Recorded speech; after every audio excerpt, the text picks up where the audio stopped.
In the gentle twilight of consciousness, where dreams begin to weave themselves into the fabric of reality, let us drift together into the vast and wondrous world of Pokémon, a realm where creatures of extraordinary beauty and mystery have captured hearts across generations. As your breathing settles into its natural rhythm and your mind begins to release the tensions of the day, we shall embark on a tranquil journey through landscapes both familiar and fantastical, discovering the intricate tapestries of lore. We shall embark on a tranquil journey through landscapes both familiar and fantastical, discovering the intricate tapestries of lore that have been carefully woven throughout this beloved universe. The very concept of Pokémon emerged from the imaginative mind of Satoshi Tajiri, a man who found wonder in the simple act of collecting insects during his childhood in suburban Japan. This passion for discovery, for the thrill of encountering something new and beautiful in nature, became the seed from which an entire world would grow. Like the gentle unfurling of a flower at dawn, the idea blossomed slowly, nurtured by memories of exploring tall grass and turning over stones to find creatures both common and rare. In the early conceptual stages, these pocket monsters were envisioned as digital companions that could live within the confines of a small handheld device, yet possess the depth and personality of living beings. The name itself, a portmanteau of pocket and monster, carries within it a beautiful contradiction. These creatures, though called monsters, embody friendship, loyalty, and the profound bonds that can form between different species. The Japanese origins of the word Poketo Monsuta, flow like a gentle stream, eventually shortened to the melodious Pokémon that rolls so naturally off the tongue. As we settle deeper into this exploration, consider the remarkable diversity that exists within this world.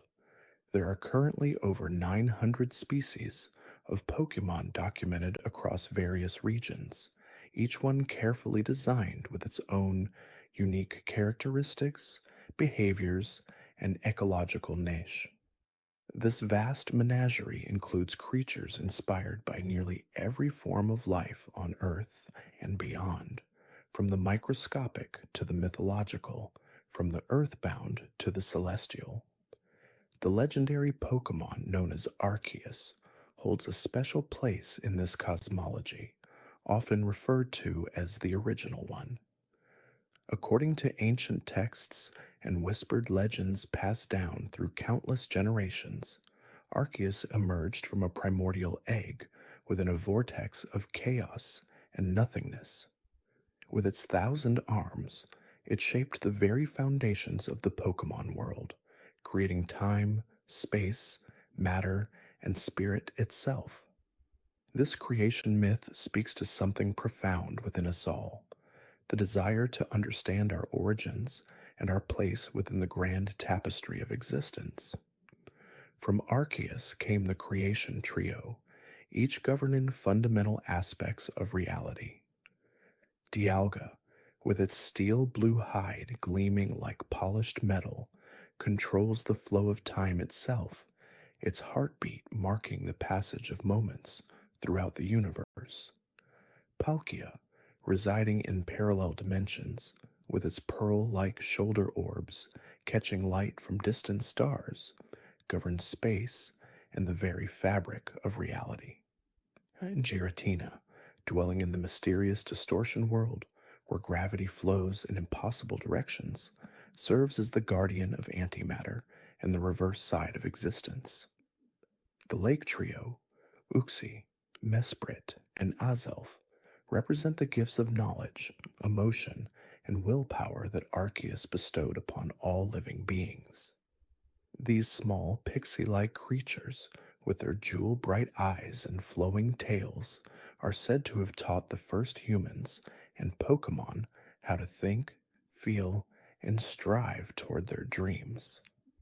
Uxie, known as the being of knowledge, possesses wisdom so vast that merely looking into its eyes can erase memories, a protective mechanism to prevent mortals from being overwhelmed by infinite understanding. As we drift further into these gentle currents of lore, let us consider the everyday magic that permeates this world through the phenomenon of evolution. Unlike the gradual process we observe in our own natural world, Pokemon evolution is a sudden, beautiful transformation, a burst of brilliant light that reshapes not just the body, but often the very essence of a creature's being. A tiny Caterpie, soft and vulnerable as it munches on leaves with its simple, innocent eyes, can transform into the majestic Butterfree, its gossamer wings carrying it on warm updrafts as it spreads life-giving pollen across meadows and forests. The mechanisms that trigger these transformations are as varied as they are fascinating.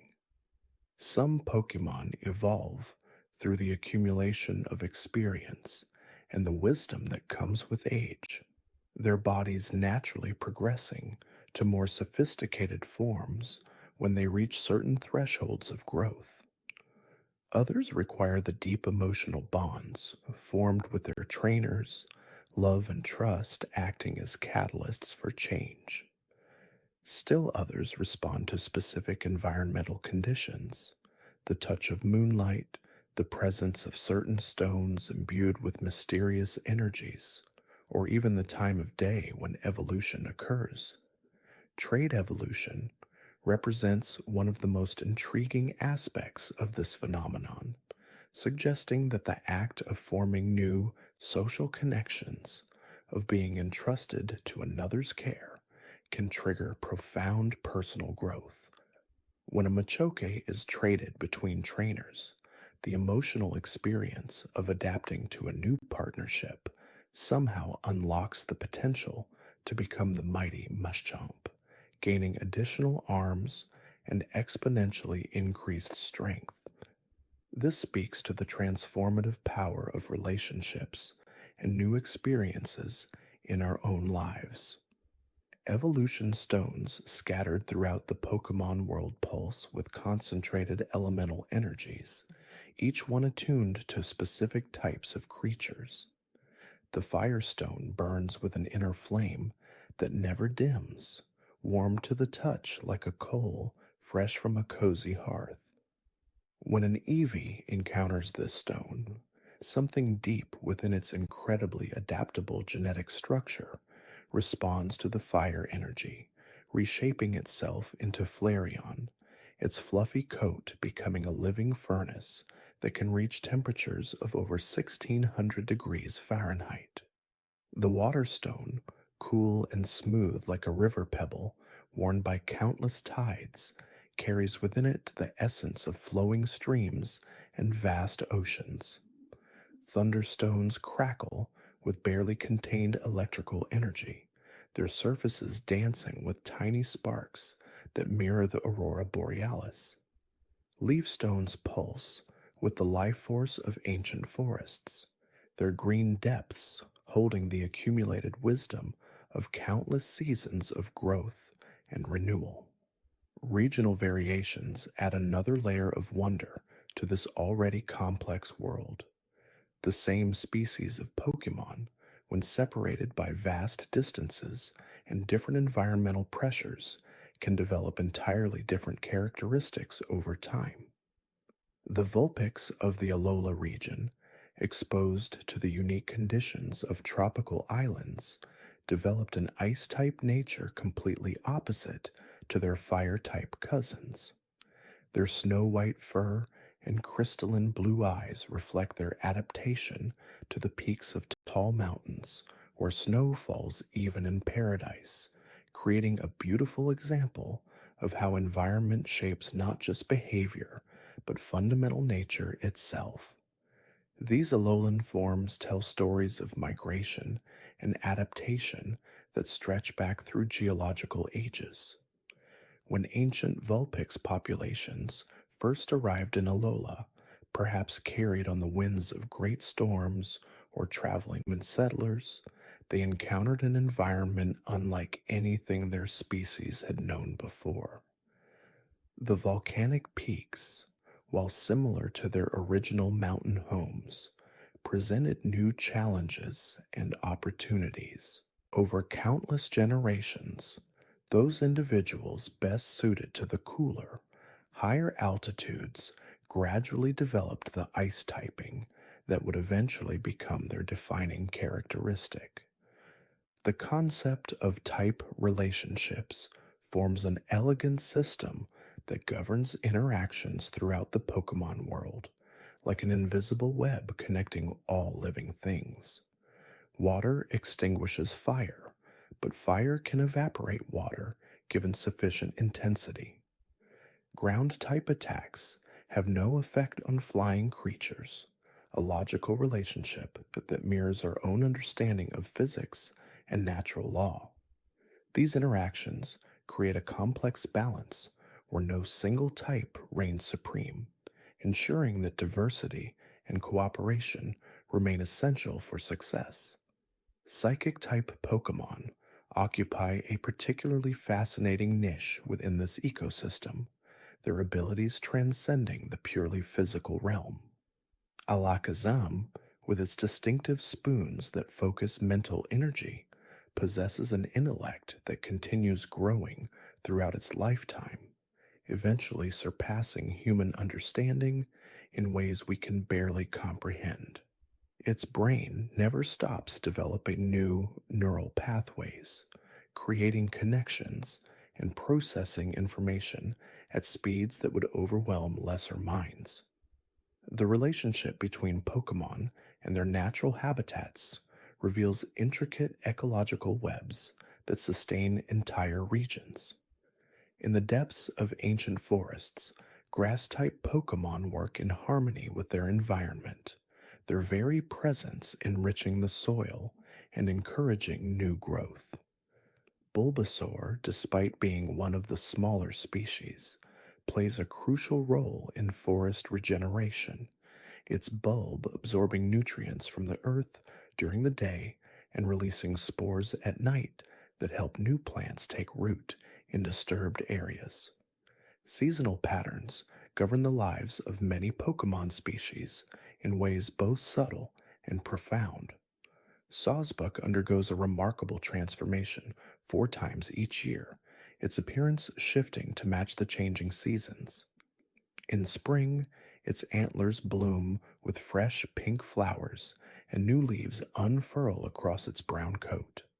Summer brings lush green foliage and the full flowering of its antlers, while autumn paints its coat in warm oranges and reds as the leaves begin their annual farewell.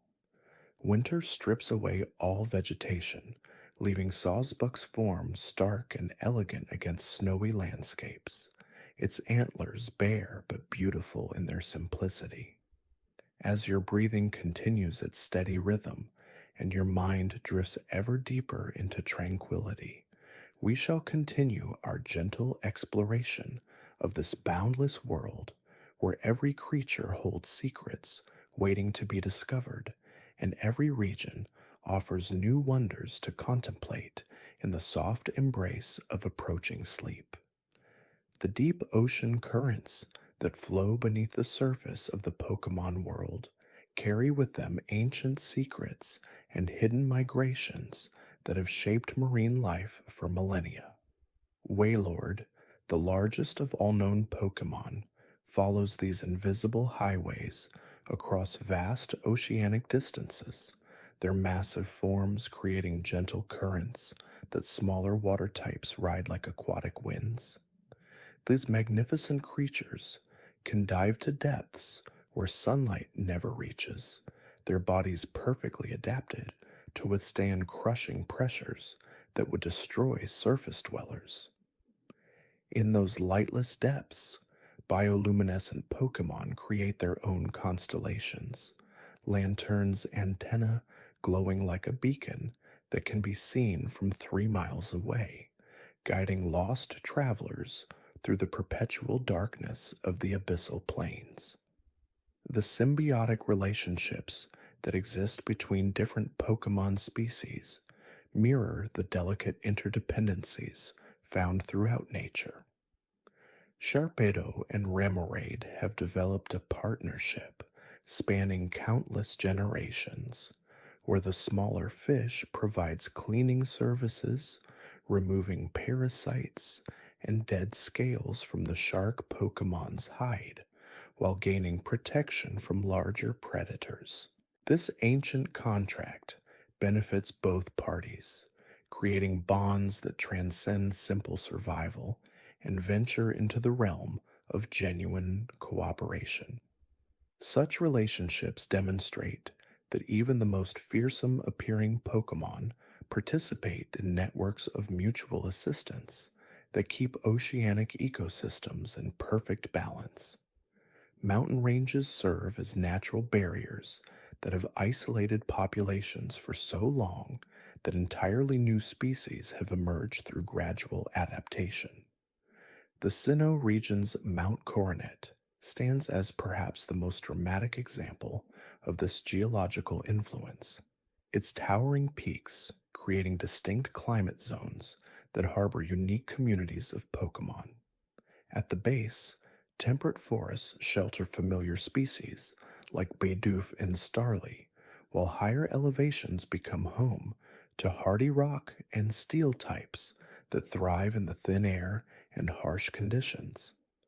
The very summit, shrouded in eternal mists and touched by otherworldly energies, remains largely unexplored, though legends speak of ancient chambers where space and time themselves bend to accommodate forces beyond ordinary comprehension.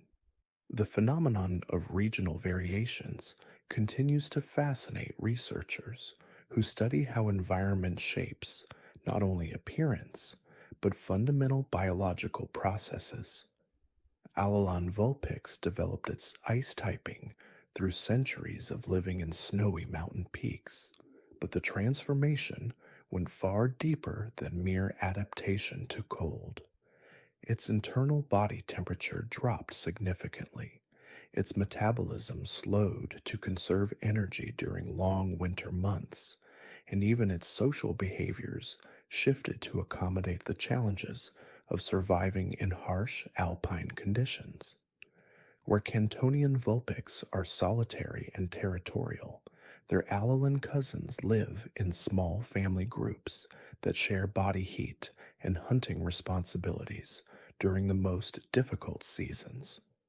Nocturnal Pokemon have evolved remarkable sensory abilities that allow them to navigate and hunt in complete darkness.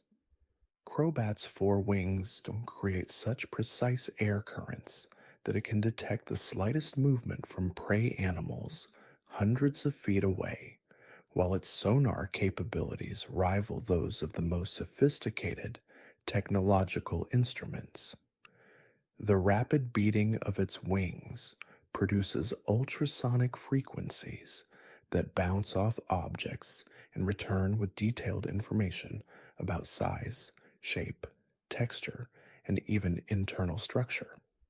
This biological radar system operates so efficiently that Crobat can navigate through dense forests at full speed without ever colliding with branches or obstacles. The changing of seasons triggers migrations that span entire continents, with flocks of flying-type Pokemon following ancient routes passed down through generations of genetic memory. Pidgeot leads these massive formations, their keen navigation sense attuned to magnetic fields and celestial patterns that remain constant even as landscapes below transform with human development. These journeys can last for months, with the birds stopping at traditional roosting sites that have been used for thousands of years, creating temporary communities where different species share resources and exchange information about weather patterns and food availability along the route ahead. Desert environments present unique challenges that have produced some of the most specialized adaptations in the Pokémon world. Cacnea stores water in its thick, waxy skin during rare rainfalls, then slowly releases this precious moisture through specialized pores that can remain sealed for months during drought conditions. Its flower blooms only once per year, timing this energy-intensive process to coincide with the brief rainy season when pollinators are most active and water is abundant enough to support reproduction. The seeds it produces can remain dormant in the sand for decades, waiting for the precise combination of moisture and temperature that signals optimal growing conditions. Underground ecosystems thrive in cave systems and tunnels that honeycomb the earth beneath every region, creating three-dimensional habitats where ground and rock-type Pokémon have evolved extraordinary sensory abilities. Dugtrio can detect vibrations from surface movements miles away, their sensitive whiskers picking up the subtlest tremors and interpreting them like a complex language of footsteps, weather patterns, and geological activity. These underground networks serve as highways for species that rarely venture into sunlight, creating a hidden world of commerce and communication that operates according to rules entirely different from surface life. The regenerative abilities displayed by many Pokémon species suggest biological processes that operate on principles we are only beginning to understand. Staryu can regrow its entire central core if it becomes damaged, the regeneration process guided by some internal blueprint that ensures perfect restoration of both form and function. During this vulnerable healing period, the Pokémon enters a deep meditative state where its consciousness seems to withdraw into some protected inner space, emerging only when the physical restoration is complete and it can once again engage fully with its environment. Legendary Pokémon exist at the intersection of natural law and something beyond ordinary comprehension, their presence influencing entire ecosystems in ways both subtle and profound. Where Celebi has traveled through time, forests exhibit unusual growth patterns, with trees displaying rings that don't correspond to standard seasonal cycles and flowering schedules that seem to follow some cosmic calendar invisible to normal observation. The very air in these locations carries trace elements that don't appear anywhere else, as if the fabric of reality itself has been gently altered by contact with forces that transcend the usual boundaries of space and time. The study of Pokémon genetics reveals inheritance patterns that follow familiar rules while occasionally producing variations that challenge our understanding of heredity itself. Shiny Pokémon appear with such rarity that encountering one feels like witnessing a small miracle, their altered coloration resulting from genetic combinations so unlikely that they occur perhaps once in thousands of births. These unique individuals often display slightly different behavioral patterns as well, as if their unusual genetics influence not only appearance, but personality and instinctual responses to environmental stimuli. As the gentle rhythm of your breathing continues its peaceful cadence and your thoughts drift like clouds across a tranquil sky, the vast tapestry of the Pokémon world spreads before us in all its infinite complexity and beauty, each thread representing countless stories of adaptation, cooperation, and the eternal dance between creatures and the environments that shape their destinies across the turning of countless seasons and the passage of countless years.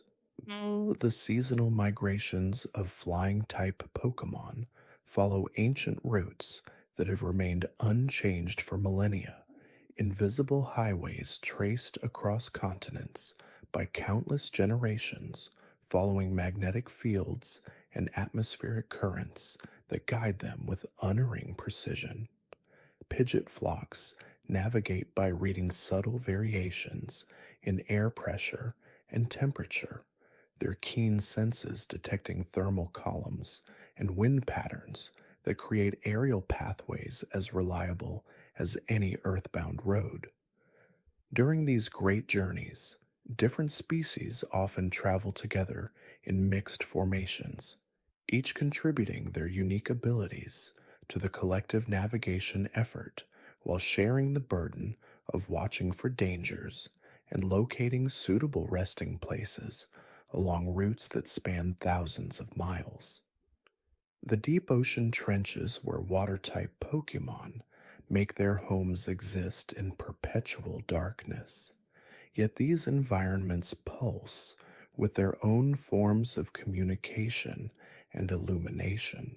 Lanturn creates bioluminescent displays that serve as both hunting tools and complex messaging systems, their light patterns conveying information about territory boundaries, mating availability, and the location of food sources to others of their kind, swimming in the crushing depths. The pressure at these profound depths would be fatal to surface-dwelling creatures, yet these Pokemon have evolved specialized organs that not only withstand but require these extreme conditions, their bodies operating according to physics that seem to bend the normal rules of biology.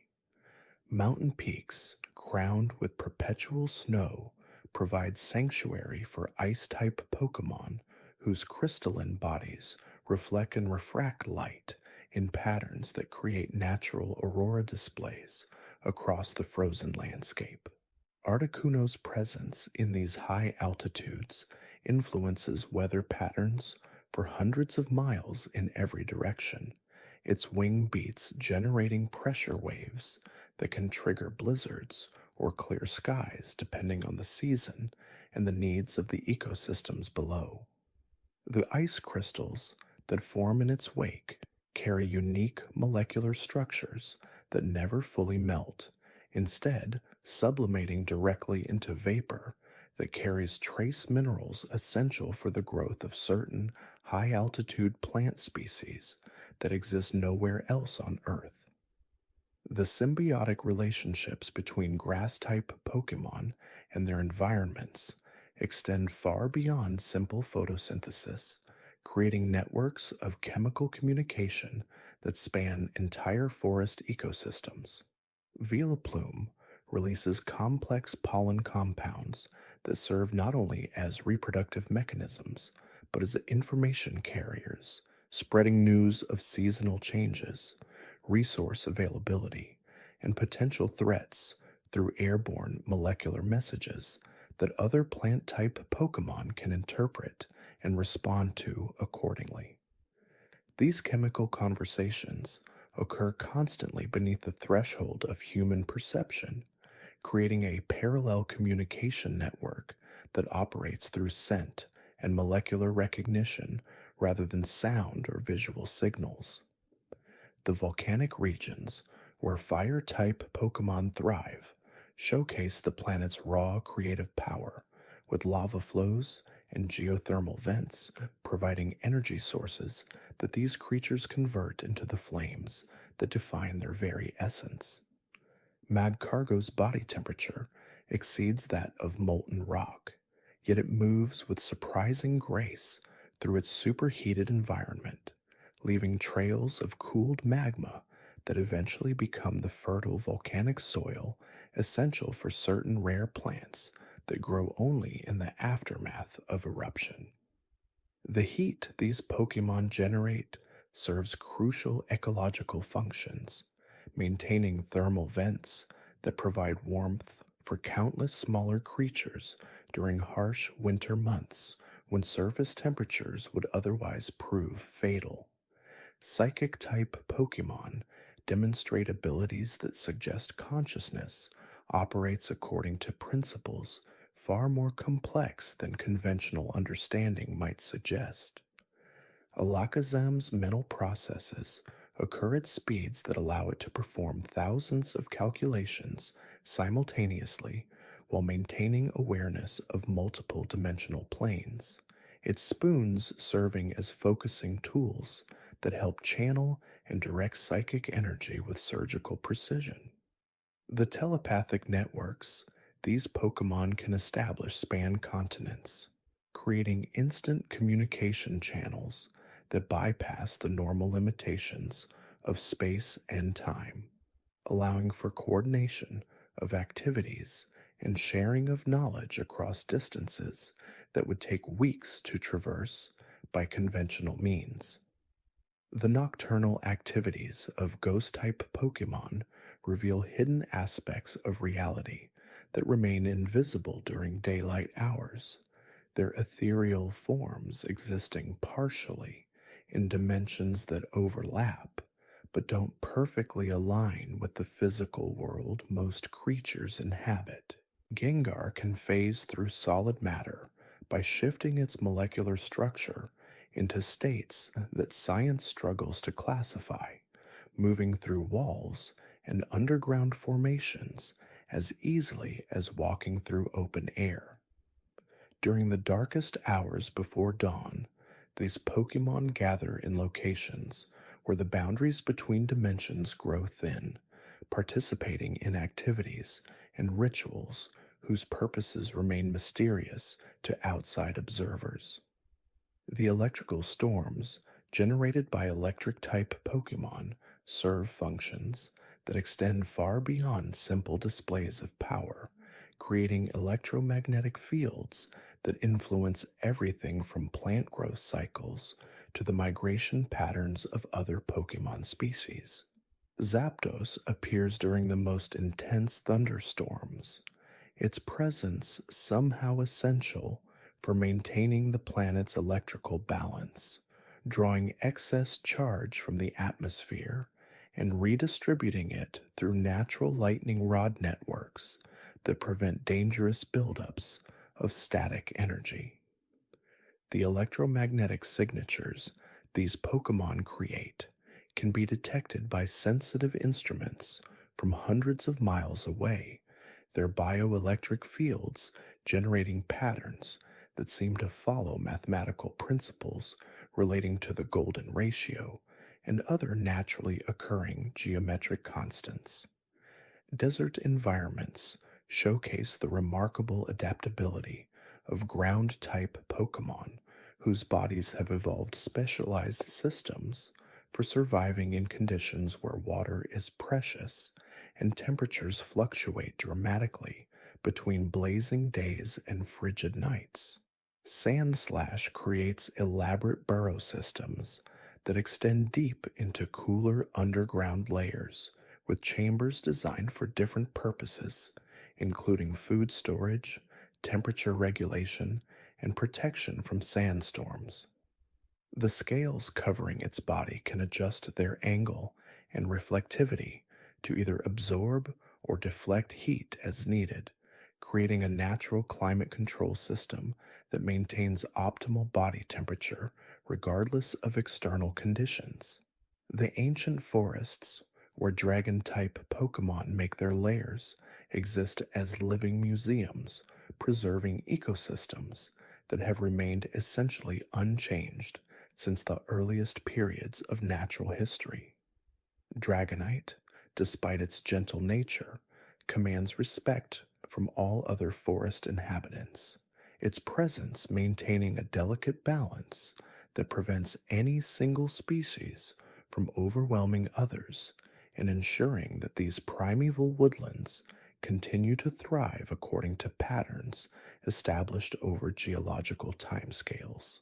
The trees in these forests often display unusual longevity and growth characteristics, as if proximity to such powerful creatures somehow enhances their natural vitality and resistance to disease and environmental stress.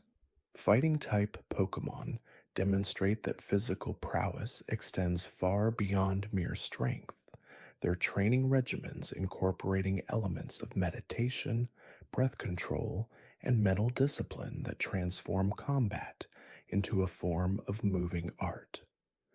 Machamp's four arms move with perfect coordination that requires neural processing capabilities that challenge conventional understanding of how consciousness can simultaneously control multiple complex motor functions while maintaining situational awareness and strategic thinking. The dojos where these Pokemon train become centers of learning that attract students from many species, creating multicultural communities united by shared dedication to physical and mental improvement.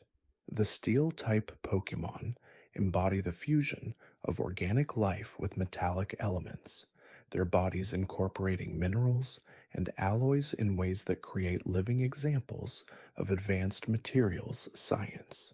Steelix burrows through solid rock by secreting acids that dissolve specific mineral components while leaving others intact, effectively mining and refining materials as it moves through underground formations.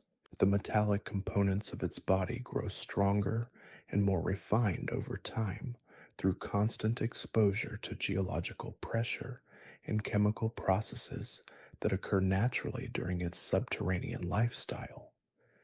Fairy type Pokemon exist at the intersection of natural law and something altogether more ethereal, their presence bringing elements of wonder and impossibility into environments that might otherwise operate according to purely physical principles. Clefairy gatherings during full moons create temporary zones where gravity seems to operate differently and where flowers bloom out of season in colors that don't appear anywhere else in nature. These events suggest that reality itself becomes more malleable in the presence of creatures whose very existence challenges the boundaries between the possible and the magical. As your consciousness drifts deeper into the peaceful realm of approaching sleep, the endless complexity of the Pokémon world continues to unfold like a vast, gentle symphony of interconnected lives and environments, each note contributing to a harmony that spans continents and seasons, creating patterns of beauty and wonder that persist through the quiet passage of time and the soft rhythm of your steady breathing. The nocturnal activities of Pokemon create an entirely different ecosystem that emerges as daylight fades, transforming familiar landscapes into mysterious realms where different rules of behavior and interaction take precedence. Crobat navigates through complete darkness, using echolocation so sophisticated that it can distinguish between individual raindrops in a storm, mapping three-dimensional spaces with precision that allows it to maneuver through dense forest canopies at speeds that would be impossible for creatures relying solely on vision. The ultrasonic calls these Pokemon produce create acoustic maps of extraordinary detail, revealing the texture of tree bark, the density of fog, and even the emotional states of other creatures through subtle variations in how sound waves reflect and return. Ghost-type Pokemon exist in a state that challenges fundamental assumptions about the nature of matter and energy, their forms shifting between substantial and ethereal according to principles that seem to operate outside conventional physics. Gengar can phase through solid walls by temporarily aligning its molecular structure with the spaces between atoms, effectively becoming more absence than presence, while retaining full consciousness and the ability to interact with the world when it chooses to rematerialize. The shadows that follow in the wake of these spectral beings often display properties that suggest they exist partially in dimensions adjacent to our own, casting reflections that move independently and creating patches of coolness that persist long after the ghost type has moved on to other locations. The relationship between Pokemon and weather patterns extends far beyond simple adaptation, with many species as serving as active participants in atmospheric processes that regulate climate across entire regions. Dragonite possesses the remarkable ability to circle the globe in just 16 hours, and during these journeys, it influences air currents and pressure systems in ways that help distribute moisture and temperature more evenly across vast distances. The wake turbulence created by its passage can trigger beneficial weather events thousands of miles away, demonstrating how individual actions can cascade through atmospheric systems to create effects that span continents. Lightning type Pokemon like Zapdos don't merely harness electrical energy, but actively participate in the generation of storm systems, their presence serving as focal points around which thunderclouds gather and organize into complex weather formations.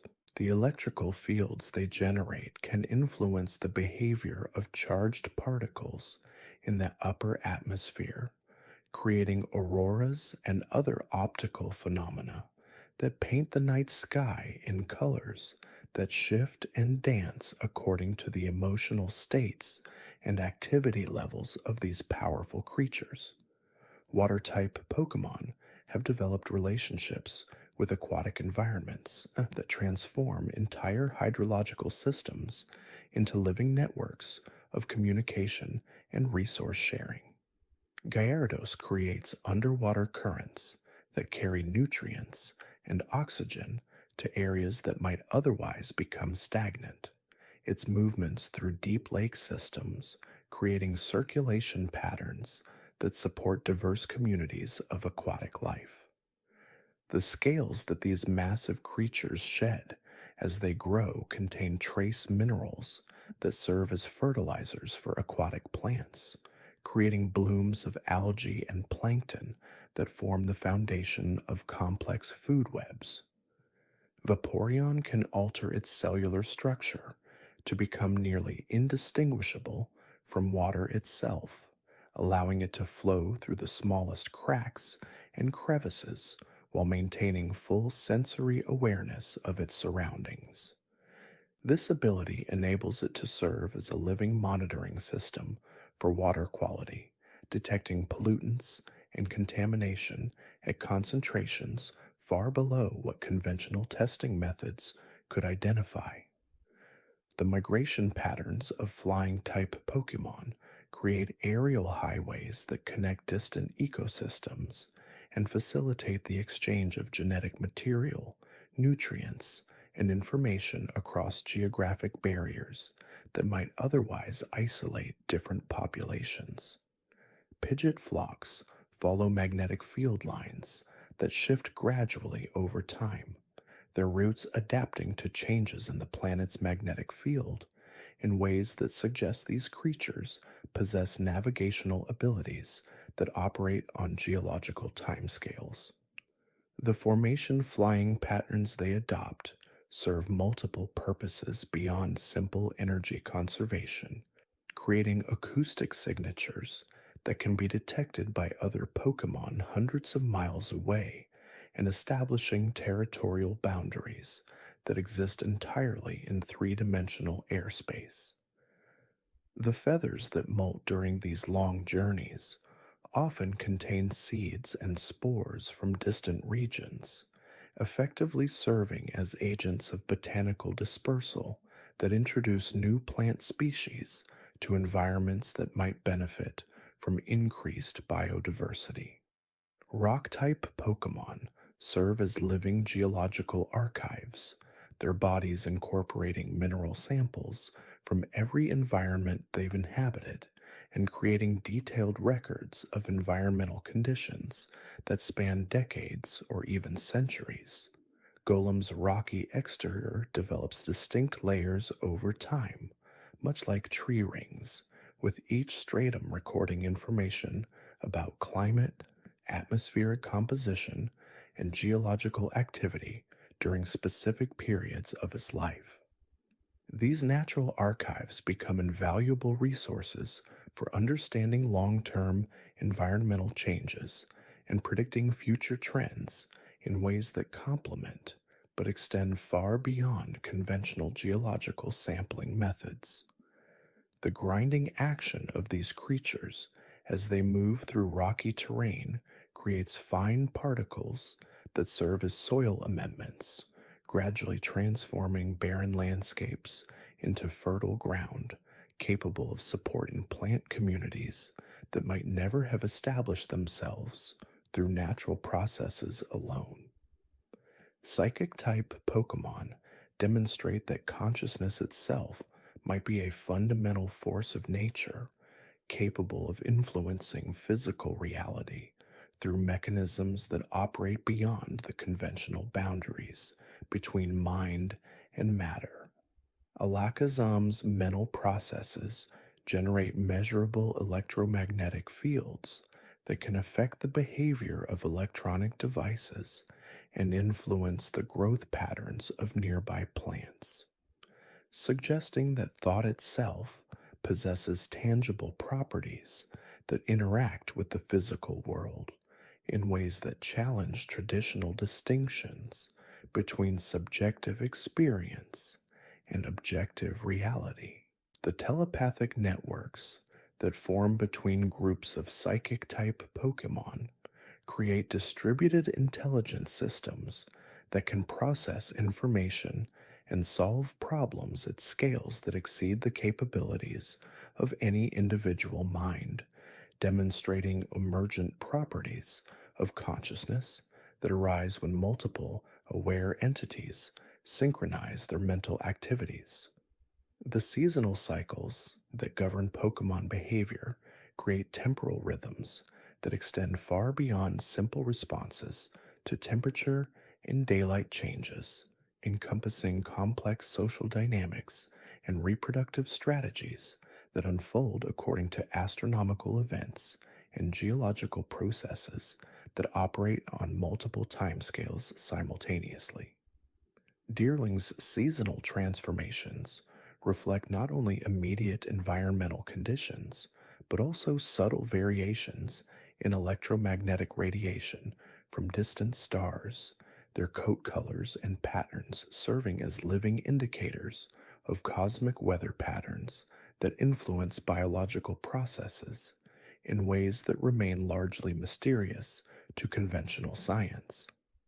The timing of these transformations creates cascading effects throughout forest ecosystems, as other species time their own behavioral cycles to coordinate with these highly visible seasonal markers. Normal-type Pokémon often display the most remarkable adaptability precisely because they lack specialized elemental affinities, their generalist approach to survival enabling them to thrive in diverse environments and serve as connective tissue between different ecological niches. Snorlax's enormous appetite drives it to consume vast quantities of plant material from multiple ecosystems, and its digestive processes break down complex organic compounds into forms that become available to soil organisms when eventually deposited as fertilizer, creating nutrient cycling patterns that link distant environments through biological transportation networks. The migration routes of these massive creatures often become permanent trails that other species adopt for their own movements, effectively creating infrastructure that facilitates wildlife movement across landscapes that might otherwise present insurmountable barriers to smaller or less robust creatures. As the gentle rhythm of sleep draws ever closer, the interconnected web of Pokemon relationships continues to weave itself through landscapes both familiar and fantastic, each thread contributing to patterns of existence that span from the microscopic interactions between individual cells to the vast migrations that circle the globe, creating a living tapestry of such intricate beauty and complexity that contemplating even small portions of its endless detail can carry consciousness smoothly into the peaceful depths of restorative slumber, where dreams of impossible creatures and magical landscapes blend seamlessly with the natural world's own capacity for wonder and surprise.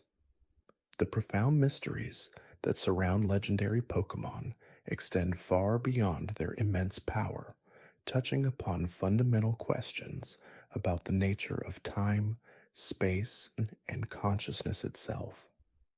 Dialga's ability to manipulate temporal flow creates ripple effects that propagate both forward and backward through history, suggesting that the linear progression of cause and effect may be far more fluid than conventional understanding suggests. These temporal disturbances manifest as subtle anomalies in the behavior of other Pokemon, who seem to possess an intuitive awareness of chronological irregularities that allows them to navigate through moments when past and future briefly overlap.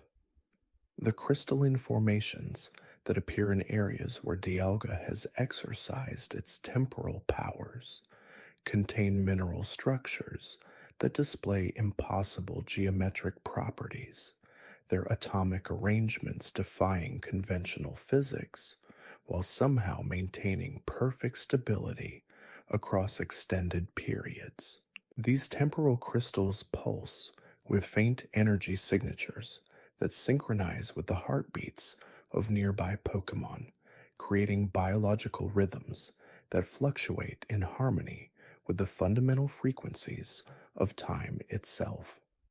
Palkia's mastery over spatial dimensions creates parallel phenomena in the realm of geography and distance, where the normal relationships between locations become fluid and negotiable. The spatial distortions that follow in Palkia's wake allow certain areas to exist in multiple places simultaneously, creating geographical paradoxes where travelers might enter a forest in one region and emerge from that same forest hundreds of miles away. These dimensional anomalies attract specific species of Pokemon who have evolved specialized sensory organs capable of detecting spatial irregularities, using these abilities to navigate through folded space with the same ease that other creatures might follow a familiar path. The Pokemon that inhabit these dimensionally unstable regions display unusual behavioral patterns, their movements tracing complex three-dimensional paths that appear random from any single perspective, but reveal elegant mathematical relationships when observed from multiple dimensional angles simultaneously. The legendary birds that soar through skies, both earthly and celestial, embody elemental forces that extend far beyond their immediate presence, their very existence creating weather patterns and atmospheric conditions that influence entire continental systems. Articuno's passage through the upper atmosphere creates ice crystal formations that seed cloud development across vast areas, while the electromagnetic fields generated by its wings interact with solar radiation to produce aurora-like phenomena that can be observed even in regions far from polar latitudes. Those luminous displays carry encoded information that migrating Pokémon use for navigation, their patterns shifting in response to seasonal changes and solar activity in ways that create a constantly updating celestial map, visible only to creatures with the appropriate sensory capabilities.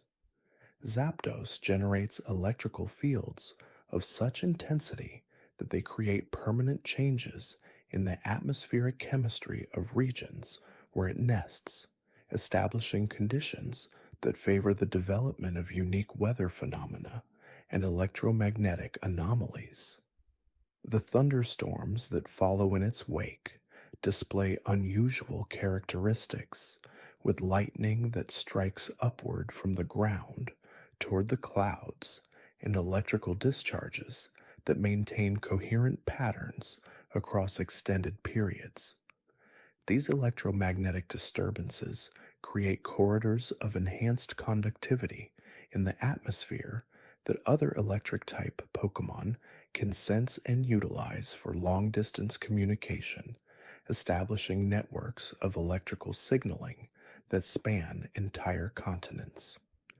Moltres brings with it thermal dynamics that reshape local climate patterns in ways that persist long after its departure, creating microclimates where tropical vegetation can flourish even in temperate regions. The volcanic activity that often accompanies Moltres sightings suggests deep connections between the legendary bird and geological processes that operate on timescales far exceeding human observation. These connections manifest as subtle changes in geothermal activity and mineral composition that create unique soil conditions favorable to rare plants and the Pokémon that depend upon them for survival. The ocean depths harbor legendary creatures whose influence extends throughout marine ecosystems in ways that remain largely invisible from surface observations. Kyogre's ability to expand the seas involves not merely raising water levels, but fundamentally altering the properties of seawater itself, changing its density, conductivity, and chemical composition in ways that create new ecological niches for adapted species.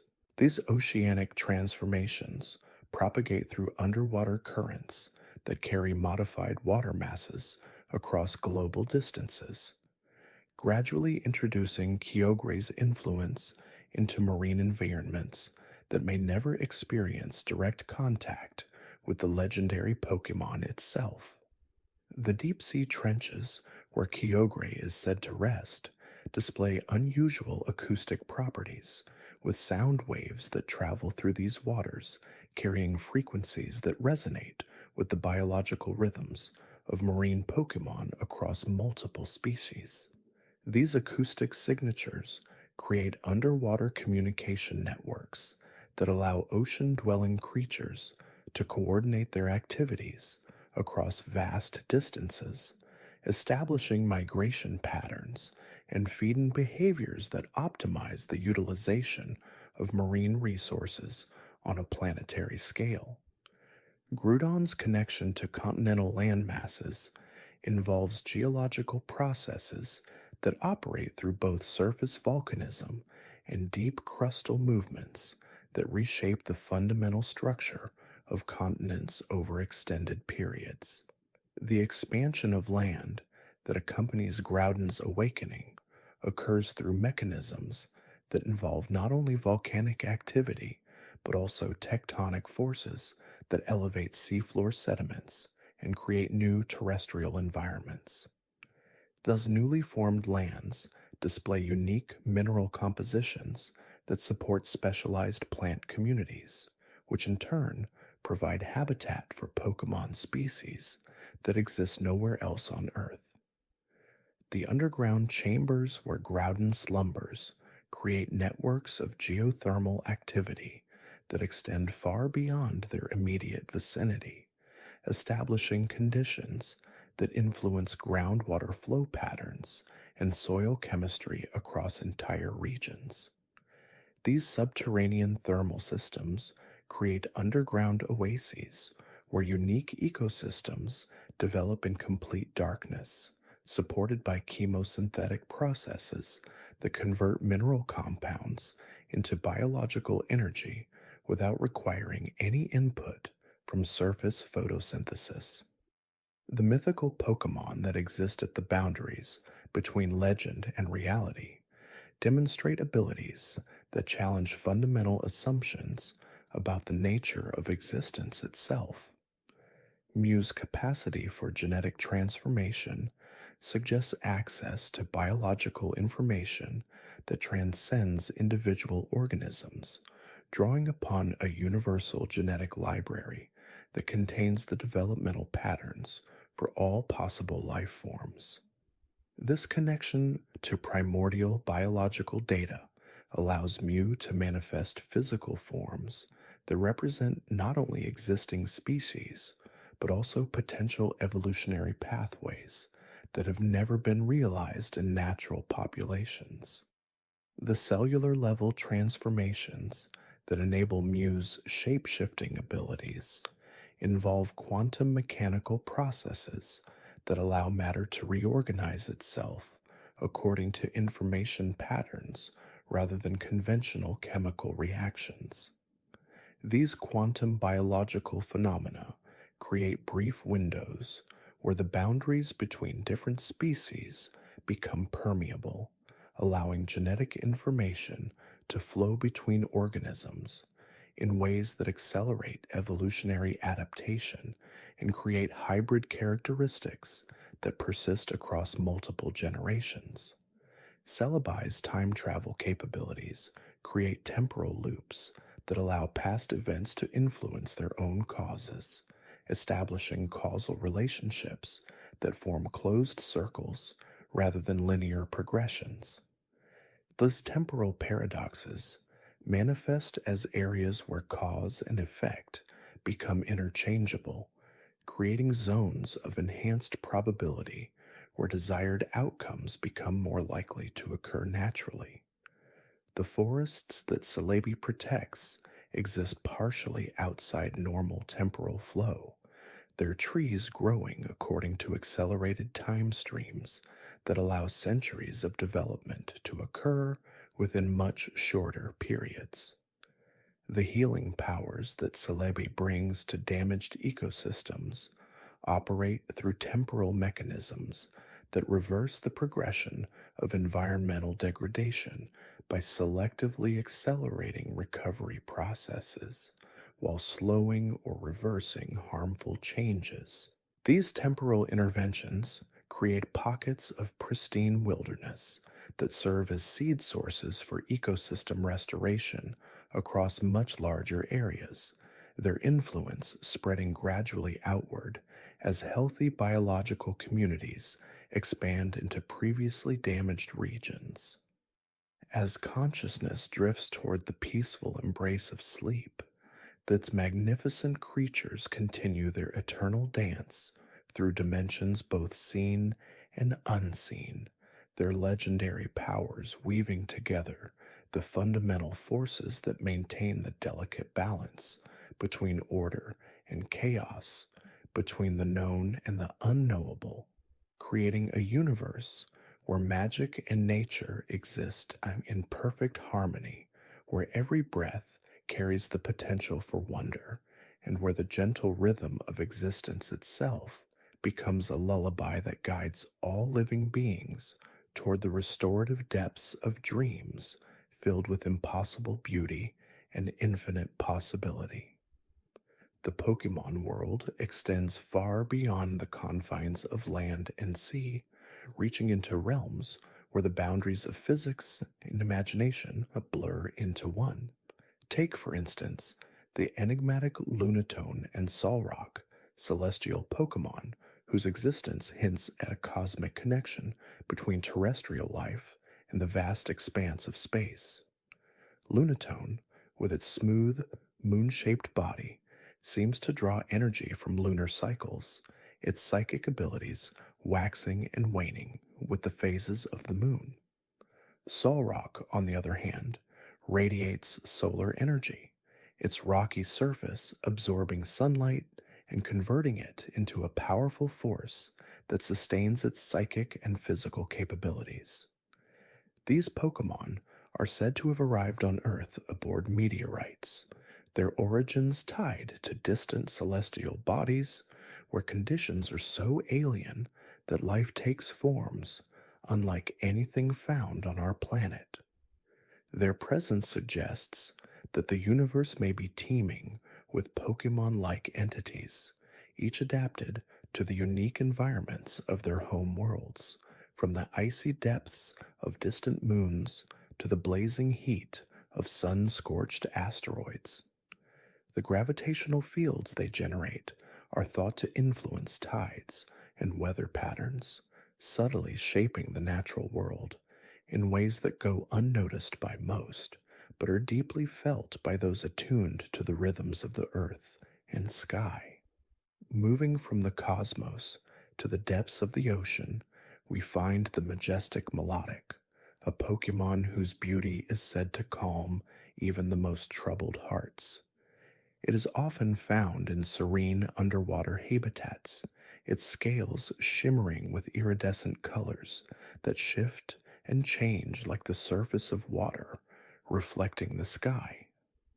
These scales are not merely ornamental, they are integral to Milotic's ability to manipulate water currents, creating gentle vortices that carry nutrients to delicate marine ecosystems. Legends speak of Milotic as a bringer of peace, its presence capable of ending conflicts and soothing storms. Its evolution from Phoebus, a Pokémon often dismissed as unremarkable, is a testament to the transformative power of care and attention. Phoebus requires specific conditions to evolve, including exposure to certain minerals found in pristine waters, a process that mirrors the way nurturing environments can bring out hidden potential in all living beings. This transformation is not just physical, but also symbolic, representing the idea that true beauty arises from growth, resilience, and the ability to adapt to one's circumstances. In the shadowed corners of ancient forests, another Pokémon whispers its presence, Trevenant, a ghostly tree whose roots delve deep into the earth, drawing nourishment from the memories and emotions of those who once walked among its branches.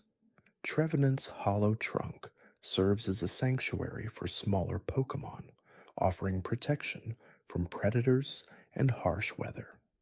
Its ability to manipulate the forest around it, causing trees to shift and paths to change, has led to countless tales of travelers becoming lost in its domain. Yet Trevenant is not malevolent. It acts as a guardian of the forest, ensuring that the delicate balance of life is maintained. Its ghostly nature allows it to communicate with the spirits of the forest, drawing on their wisdom to guide its actions. The rustling of its leaves is said to carry messages from the past, reminding those who listen of the interconnectedness of all life and the importance of respecting the natural world. High above the forest canopy, the skies are ruled by the majestic Dragonite, a Pokémon whose gentle demeanor belies its immense power. Dragonite is known for its ability to fly at incredible speeds, circumnavigating the globe in mere hours. Despite its strength, it is deeply compassionate, often coming to the aid of ships caught in storms or lost travelers in need of guidance. Its large, expressive eyes are said to reflect the emotions of those it encounters, allowing it to sense distress even from great distances. Dragonite's connection to the weather is particularly fascinating. It can summon rain or clear skies with equal ease, its movements through the air influencing atmospheric conditions in subtle but profound ways. This ability has led some cultures to revere Dragonite as a bringer of balance, its presence ensuring that the elements remain in harmony. Its evolution from Dratini and Dragonair, both serpentine Pokémon associated with water and flight, illustrates a journey from simplicity to complexity, each stage representing a deepening of its connection to the forces of nature. In the quiet stillness of caves and underground caverns, the crystalline Carbink glows with a soft, inner light. This Pokémon is often mistaken for a rock or gemstone, its crystalline structure making it a prized find for collectors and miners. Yet Carbink is far more than a mere mineral. It possesses a unique ability to generate energy fields that protect its surroundings from external threats. These fields are thought to be linked to Carbink's connection to Diancie, a mythical Pokémon said to be formed when a Carbink undergoes a rare and mysterious mutation. Diancie's ability to create diamonds from thin air has sparked countless legends, with some cultures viewing it as a symbol of purity and transformation. The relationship between Carbink and Diancie is a reminder that even the most unassuming beings may hold the potential for extraordinary change, their hidden capabilities waiting to be awakened by the right circumstances. The Pokémon world is also home to beings whose existence blurs the line between the physical and the spiritual. The legendary Pokémon Shaman, for example, embodies the concept of gratitude and renewal. In its land form, Shaman resembles a small, hedgehog-like creature, its body covered in fragrant flowers that bloom in response to positive emotions. When exposed to a Grassidea flower during the day, Shaman transforms into its sky form, gaining the ability to fly and spreading seeds that restore life to barren landscapes. Its presence is said to bring about a sense of peace and contentment, its gentle energy encouraging harmony between living beings and their environment. Shaman's ability to purify polluted air and water has made it a symbol of hope for those working to heal damaged ecosystems, its actions demonstrating that even small efforts can have a profound impact. As the night deepens and the world grows quieter, the Pokémon that thrive in darkness begin to emerge. Umbreon, the moonlight Pokémon, moves silently through the shadows, its sleek black fur marked with glowing yellow rings that pulse softly in the dark. These rings are thought to absorb moonlight, converting it into energy that enhances Umbreon's speed and agility.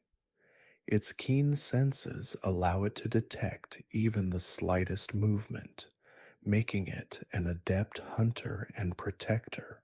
Umbreon's connection to the night has led to associations with mystery and intuition, its presence often seen as a sign that one should trust their instincts and look beyond the surface to uncover hidden truths. Its evolution from Eevee, a Pokémon capable of adapting to various environments, highlights the importance of finding one's path and embracing the unique qualities that set us apart. In the realm of dreams, the mythical Pokémon Darkrai holds sway, its presence manifesting as nightmares that test the resilience of those who encounter it. Yet Darkrai is not inherently malevolent. Its actions serve as a reminder of the importance of facing our fears and confronting the darker aspects of our psyche. Its ability to induce sleep and manipulate dreams has led to speculation about its role in the subconscious mind, with some theories suggesting that Darkrai acts as a guardian of the dream world, ensuring that dreams remain a space for exploration and growth. Its shadowy form and glowing red eyes evoke a sense of unease. Yet there is a strange comfort in knowing that even the most terrifying experiences can lead to greater understanding and self awareness. As the cycle of day and night continues, the Pokemon world remains a place of endless wonder, its inhabitants weaving a tapestry of life that spans across time, space, and dimensions. Each Pokemon, from the smallest Caterpie to the most powerful legendary, plays a role in maintaining the delicate balance of this intricate ecosystem. Their abilities, often seeming magical or supernatural, are in fact deeply rooted in the natural world, reflecting the potential for harmony between science and mysticism. The stories and legends that surround them serve as reminders of the beauty and complexity of existence, inviting us to look beyond the surface and embrace the mysteries that lie within and around us. And as sleep gently claims the mind, these mysteries become the stuff of dreams, guiding us through the boundless landscapes of imagination and possibility, where every moment holds the promise of discovery and every encounter is a step toward deeper understanding. The soft rustling of leaves in the night breeze carries whispers of the Pokemon world's quieter corners, where creatures like Whimsicott drift effortlessly across fields, their fluffy bodies blending seamlessly with the clouds above. Known as the wind-veiled Pokemon, Whimsicott's presence is often accompanied by gentle gusts of wind, as though it carries the essence of the air itself within its delicate form. Its ability to pass through even the tiniest cracks makes it a symbol of freedom and adaptability, reminding us that sometimes the greatest strength lies in the ability to move effortlessly through life's challenges. Its cotton-like body is not only soft to the touch, but also serves as a protective barrier, shielding it from harm and allowing it to weather even the fiercest storms. Whimsicott's playful nature and mischievous tendencies often bring joy to those who encounter it, its laughter echoing like the sound of wind chimes in a summer breeze. In the depths of dense forests, the grass-type Pokemon Leafeon makes its home, its body covered in vibrant green leaves that shimmer with the light of the sun filtering through the canopy. Evolved from Eevee through exposure to a moss rock, Leafeon embodies the essence of nature's resilience and growth. Its leaves are not merely decorative, they serve as a means of photosynthesis, allowing Leafeon to draw energy directly from sunlight. This ability makes it a master of endurance, capable of thriving in environments where others might struggle. Leafeon's connection to the natural world extends beyond its physical form, as it is said to have a calming effect on its surroundings, encouraging plants to flourish and ecosystems to thrive. Its gentle demeanor and graceful movements evoke a sense of peace, reminding us of the importance of harmony with the world around us. Beneath the surface of rivers and lakes, the water-type Pokemon Milotic glides with an elegance that has earned it the title of the Tender Pokemon. Known for its mesmerizing beauty and serene presence, Milotic is often associated with tranquility and emotional healing. Its scales shimmer with a rainbow-like iridescence, reflecting light in a way that captivates all who behold it. According to legend, Milotic can calm even the most turbulent waters, its soothing aura bringing balance to its environment. This ability extends to those who encounter it, as its presence is said to inspire feelings of calm and serenity. Milotic's evolution from Phoebus, a Pokemon once considered unattractive, is a testament to the transformative power of perseverance and self-belief. Its journey serves as a reminder that beauty is not merely skin deep, but lies in the strength and grace that emerge from within. High above the clouds, the dragon-type Pokémon Altaria soars through the skies, its body wrapped in a soft, cloud-like down that gives it an ethereal appearance. Known as the humming Pokémon, Altaria's melodic voice is said to bring peace to those who hear it, its songs carrying the essence of the wind itself. Its wings, though seemingly delicate, are capable of generating powerful gusts that can clear the skies of storms, making it a symbol of hope and renewal. Altaria's connection to the sky and his gentle nature have led to associations with purity and innocence, its presence often seen as a sign of good fortune. Its ability to mega-evolve further enhances its grace and power, transforming it into a radiant being that seems to embody the very essence of the heavens. In the heart of ancient ruins, the psychic-type Pokémon Uxie resides, its serene gaze said to hold the knowledge of the ages. Known as the being of knowledge, Uxie has the power to erase memories with a single glance, a reminder of the fleeting nature of all things. Yet its presence is not one of loss, but of wisdom, as it encourages those who encounter it to seek understanding and enlightenment. Uxie's calm demeanor and quiet strength make it a guardian of lore, its existence intertwined with the stories and legends that shape the Pokémon world. Alongside its siblings, Mesprit and Azelf, Uxie forms a trio that represents the balance of emotion, will, and knowledge, each playing a vital role in maintaining the harmony of the world. The vast deserts of the Pokémon world are home to the ground-type Pokémon Flygon, a creature that moves effortlessly through the shifting sands, its wings creating whirlwinds that obscure its path. Known as the Mystic Pokémon, Flygon's ability to navigate the harsh desert environment with ease makes it a symbol of adaptability and resilience. Its large, multifaceted eyes allow it to see through even the thickest sandstorms, guiding it safely to its destination. Flygon's connection to the earth and sky gives it a unique perspective, as it is equally at home soaring through the air as it is traversing the ground. Its presence evokes a sense of wonder, reminding us of the beauty that can be found in even the most challenging environments.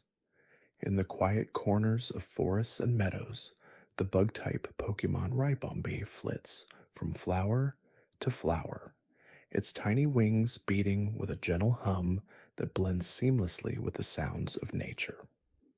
Known as the bee-fly Pokémon, Ribombee's role as a pollinator makes it an essential part of the ecosystem, ensuring the continued growth and vitality of its surroundings.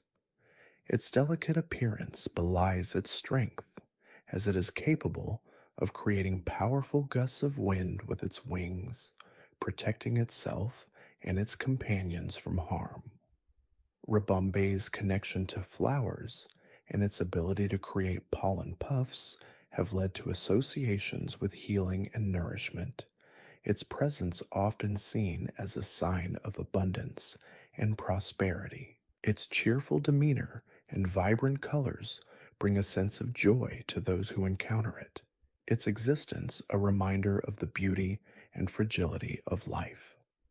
The icy peaks of mountains and frozen tundras are the domain of the ice-type Pokémon Glaceon, its crystalline fur shimmering like frost in the moonlight. Evolved from Eevee through exposure to an ice rock, Glaceon embodies the serene beauty and quiet strength of winter. Its ability to lower the temperature of its surroundings makes it a master of its environment, capable of creating ice and snow with ease. Glaceon's calm and composed nature reflects the stillness of a snowy landscape, its presence evoking a sense of peace and clarity. Its connection to the cold is not one of harshness, but of purity, as it reminds us of the transformative power of renewal and the beauty that can be found in stillness. As the stars twinkle in the night sky, the fairy-type Pokémon Cleffa gazes upward, its tiny form filled with wonder at the vastness of the universe. Known as the star-shape Pokémon, Cleffa is said to have fallen from the stars themselves, its presence a reminder of the mysteries that lie beyond our world. Its soft, rounded shape and gentle demeanor make it a symbol of innocence and curiosity, its wide eyes always eager to explore and learn. Cleffa's connection to the moon and stars has led to associations with dreams and imagination, its presence often seen as a sign of inspiration and creativity. Its evolution into Clefairy and later Clefable reflects its growth and understanding as it becomes a guardian of dreams and a protector of those who seek solace in the night. In the depths of the ocean, the water-type Pokémon Lanturn glows softly, its light cutting through the darkness of the deep sea. Known as the light Pokémon, Lanturn's bioluminescent organ emits a gentle glow that attracts prey and guides the way for other creatures. Its ability to illuminate the darkest depths makes it a symbol of hope and guidance, its presence a reminder that even in the darkest times, there is always a light to lead the way. Lanturn's calm and gentle nature reflects the tranquility of the ocean depths, its movements smooth and unhurried as it navigates its watery home. Its evolution from Chinchou highlights the importance of resilience and adaptability as it transforms from a small, delicate creature into a beacon of light in the vast expanse of the sea. The Pokémon world is a place of endless wonder, its inhabitants each contributing their own unique essence to the tapestry of life.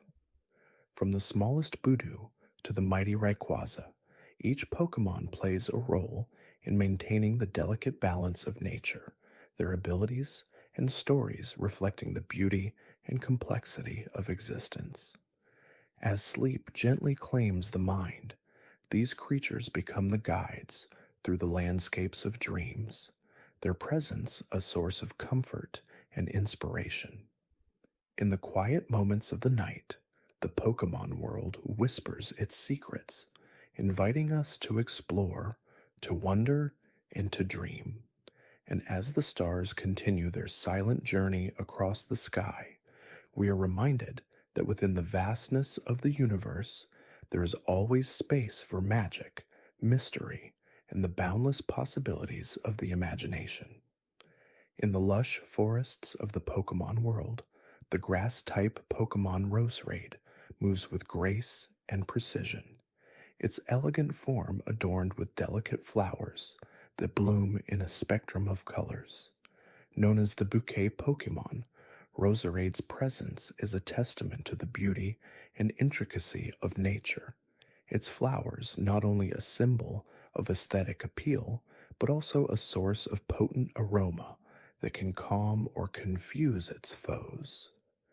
Its dual bouquet-like arms sway gently in the breeze, each movement deliberate and serene, as though conducting a silent symphony of the forest. Roserad's evolution from Roselia and Budus reflects the journey of growth and refinement, as it transforms from a small, unassuming seedling into a creature of unparalleled elegance and strength. Its connection to the earth and its ability to harness the power of nature make it a guardian of the forests, its presence a reminder of the delicate balance that sustains life. High in the mountains, the rock and ground type Pokémon Golem stands as the steadfast sentinel, its rugged exterior a testament to the enduring strength of stone. Known as the Megaton Pokémon, Golem's immense size and weight make it a formidable presence, its body forged from the very essence of the earth. Its slow, deliberate movements echo the timeless passage of the mountains themselves, its existence a reminder of the permanence and resilience of nature. Golem's evolution from Geodude and Graveler highlights the process of transformation and adaptation as it grows from a small, rocky creature into a towering monument of endurance. Its ability to roll into a ball and traverse harsh terrains speaks to its resourcefulness and determination, qualities that have made it a symbol of perseverance in the face of adversity.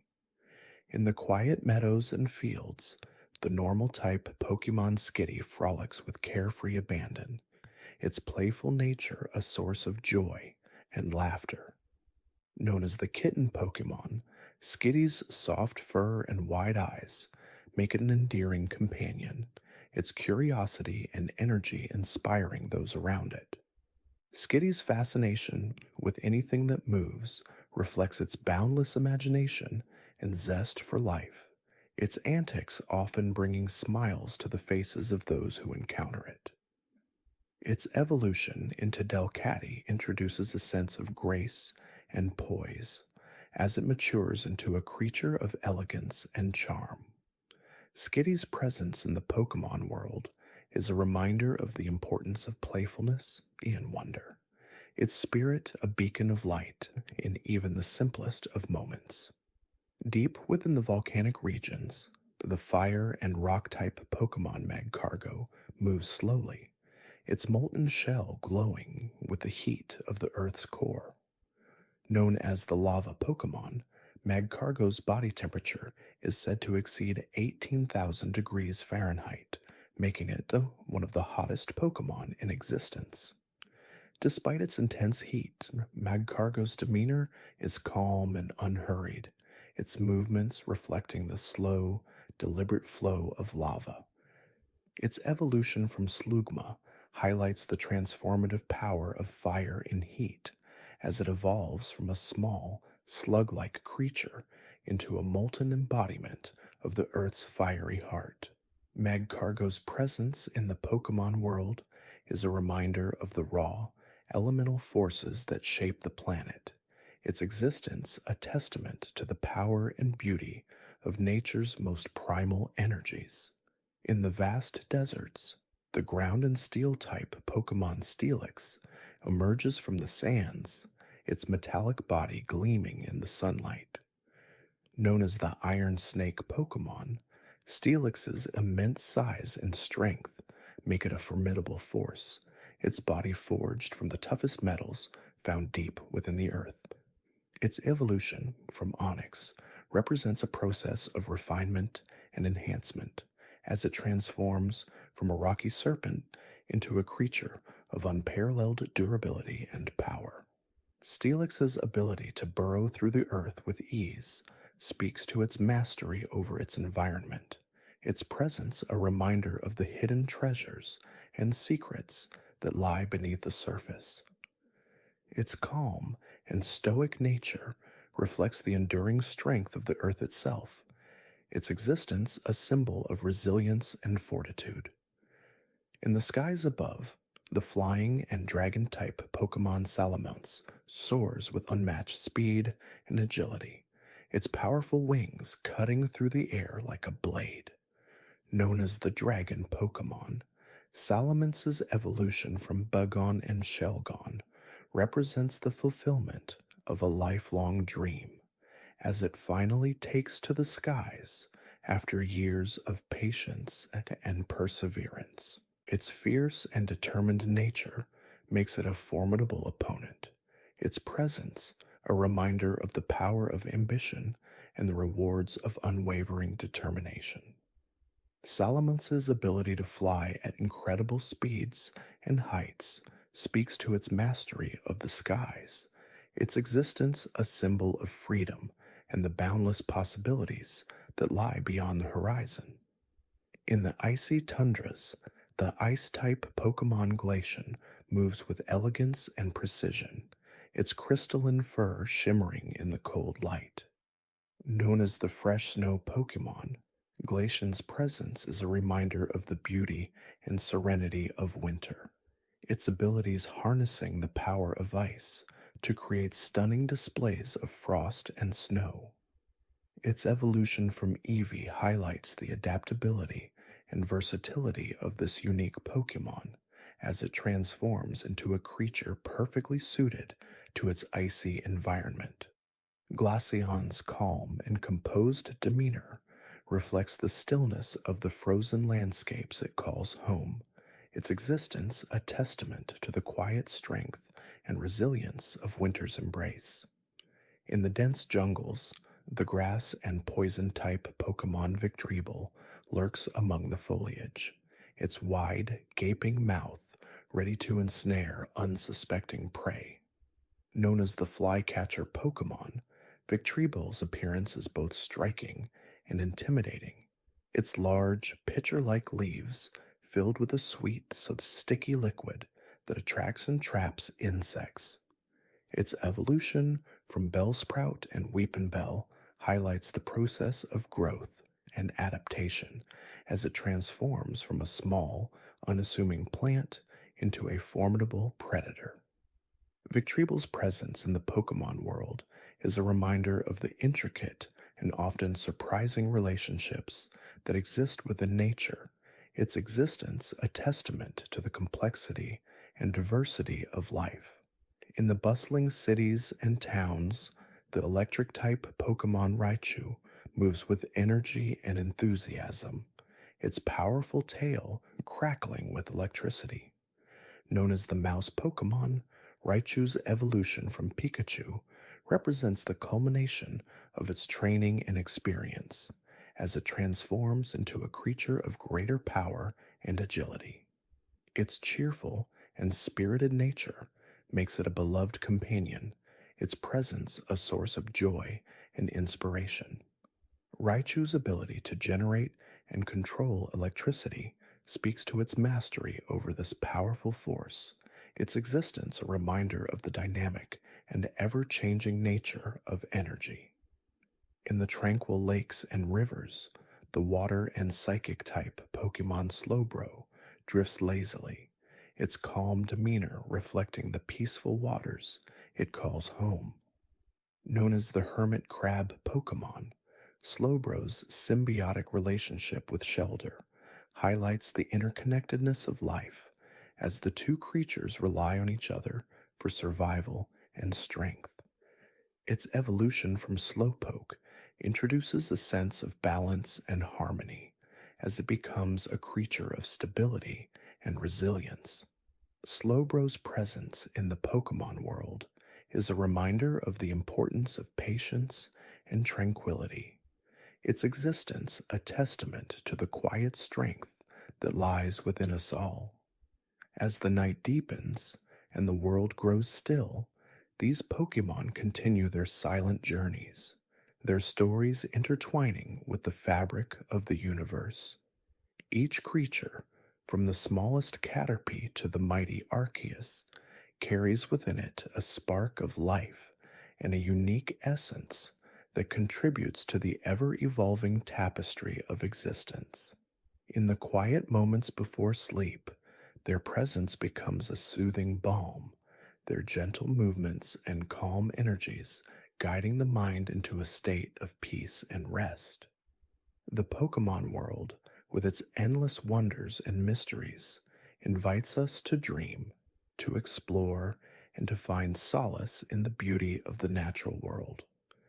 And as the stars continue their silent dance across the sky, we are reminded that within the vastness of the universe, there is always room for wonder, imagination, and the infinite possibilities of the unknown. In the whispering forests, where the moonlight filters through the leaves, the bug-type Pokémon Butterfree flutters gracefully, its delicate wings dusted with sleep-inducing scales.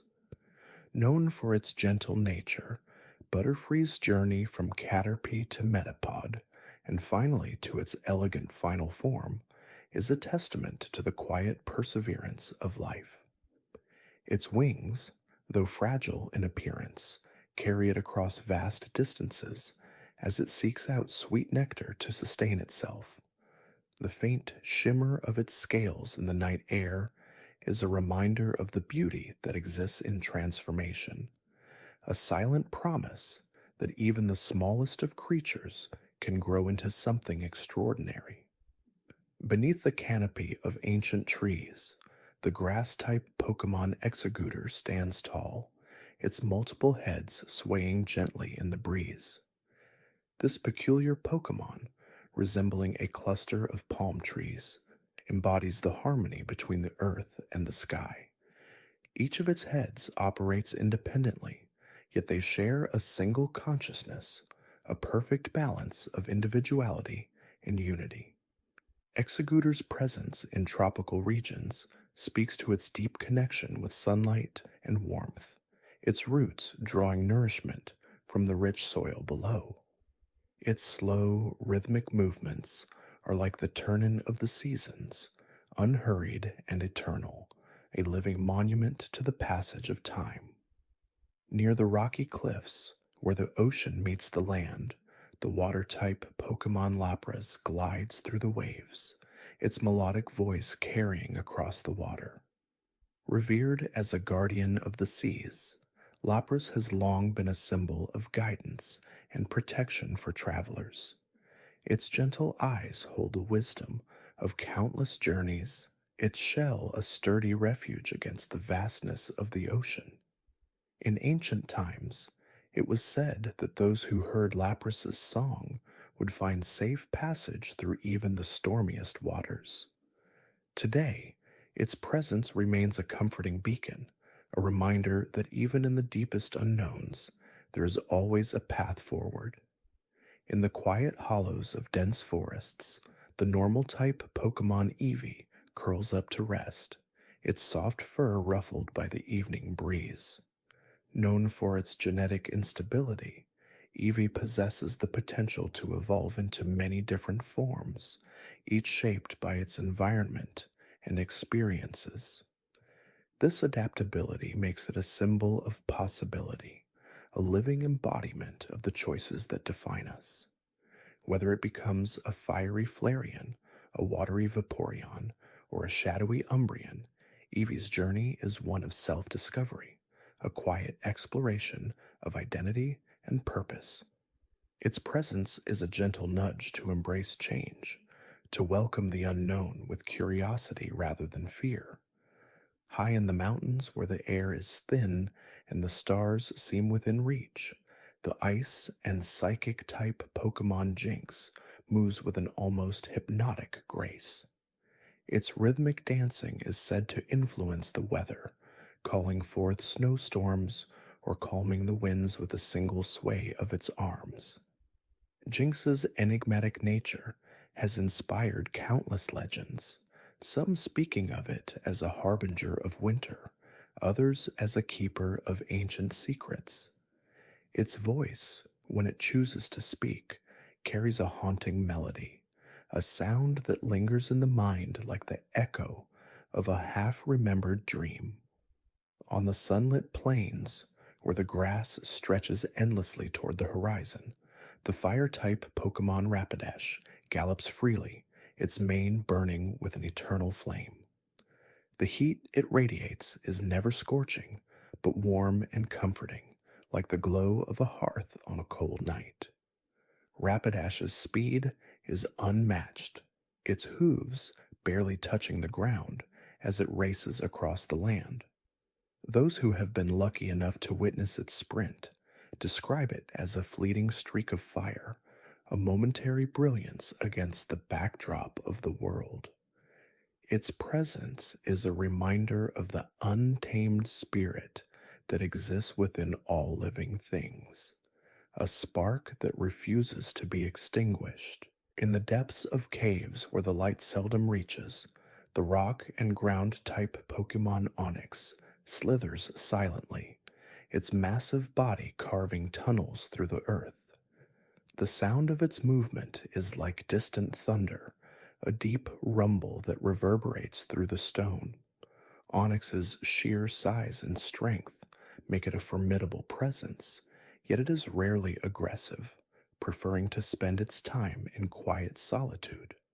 Its body, composed of interlocking boulders, is a marvel of natural engineering, each segment shifting seamlessly as it navigates the underground labyrinth it calls home.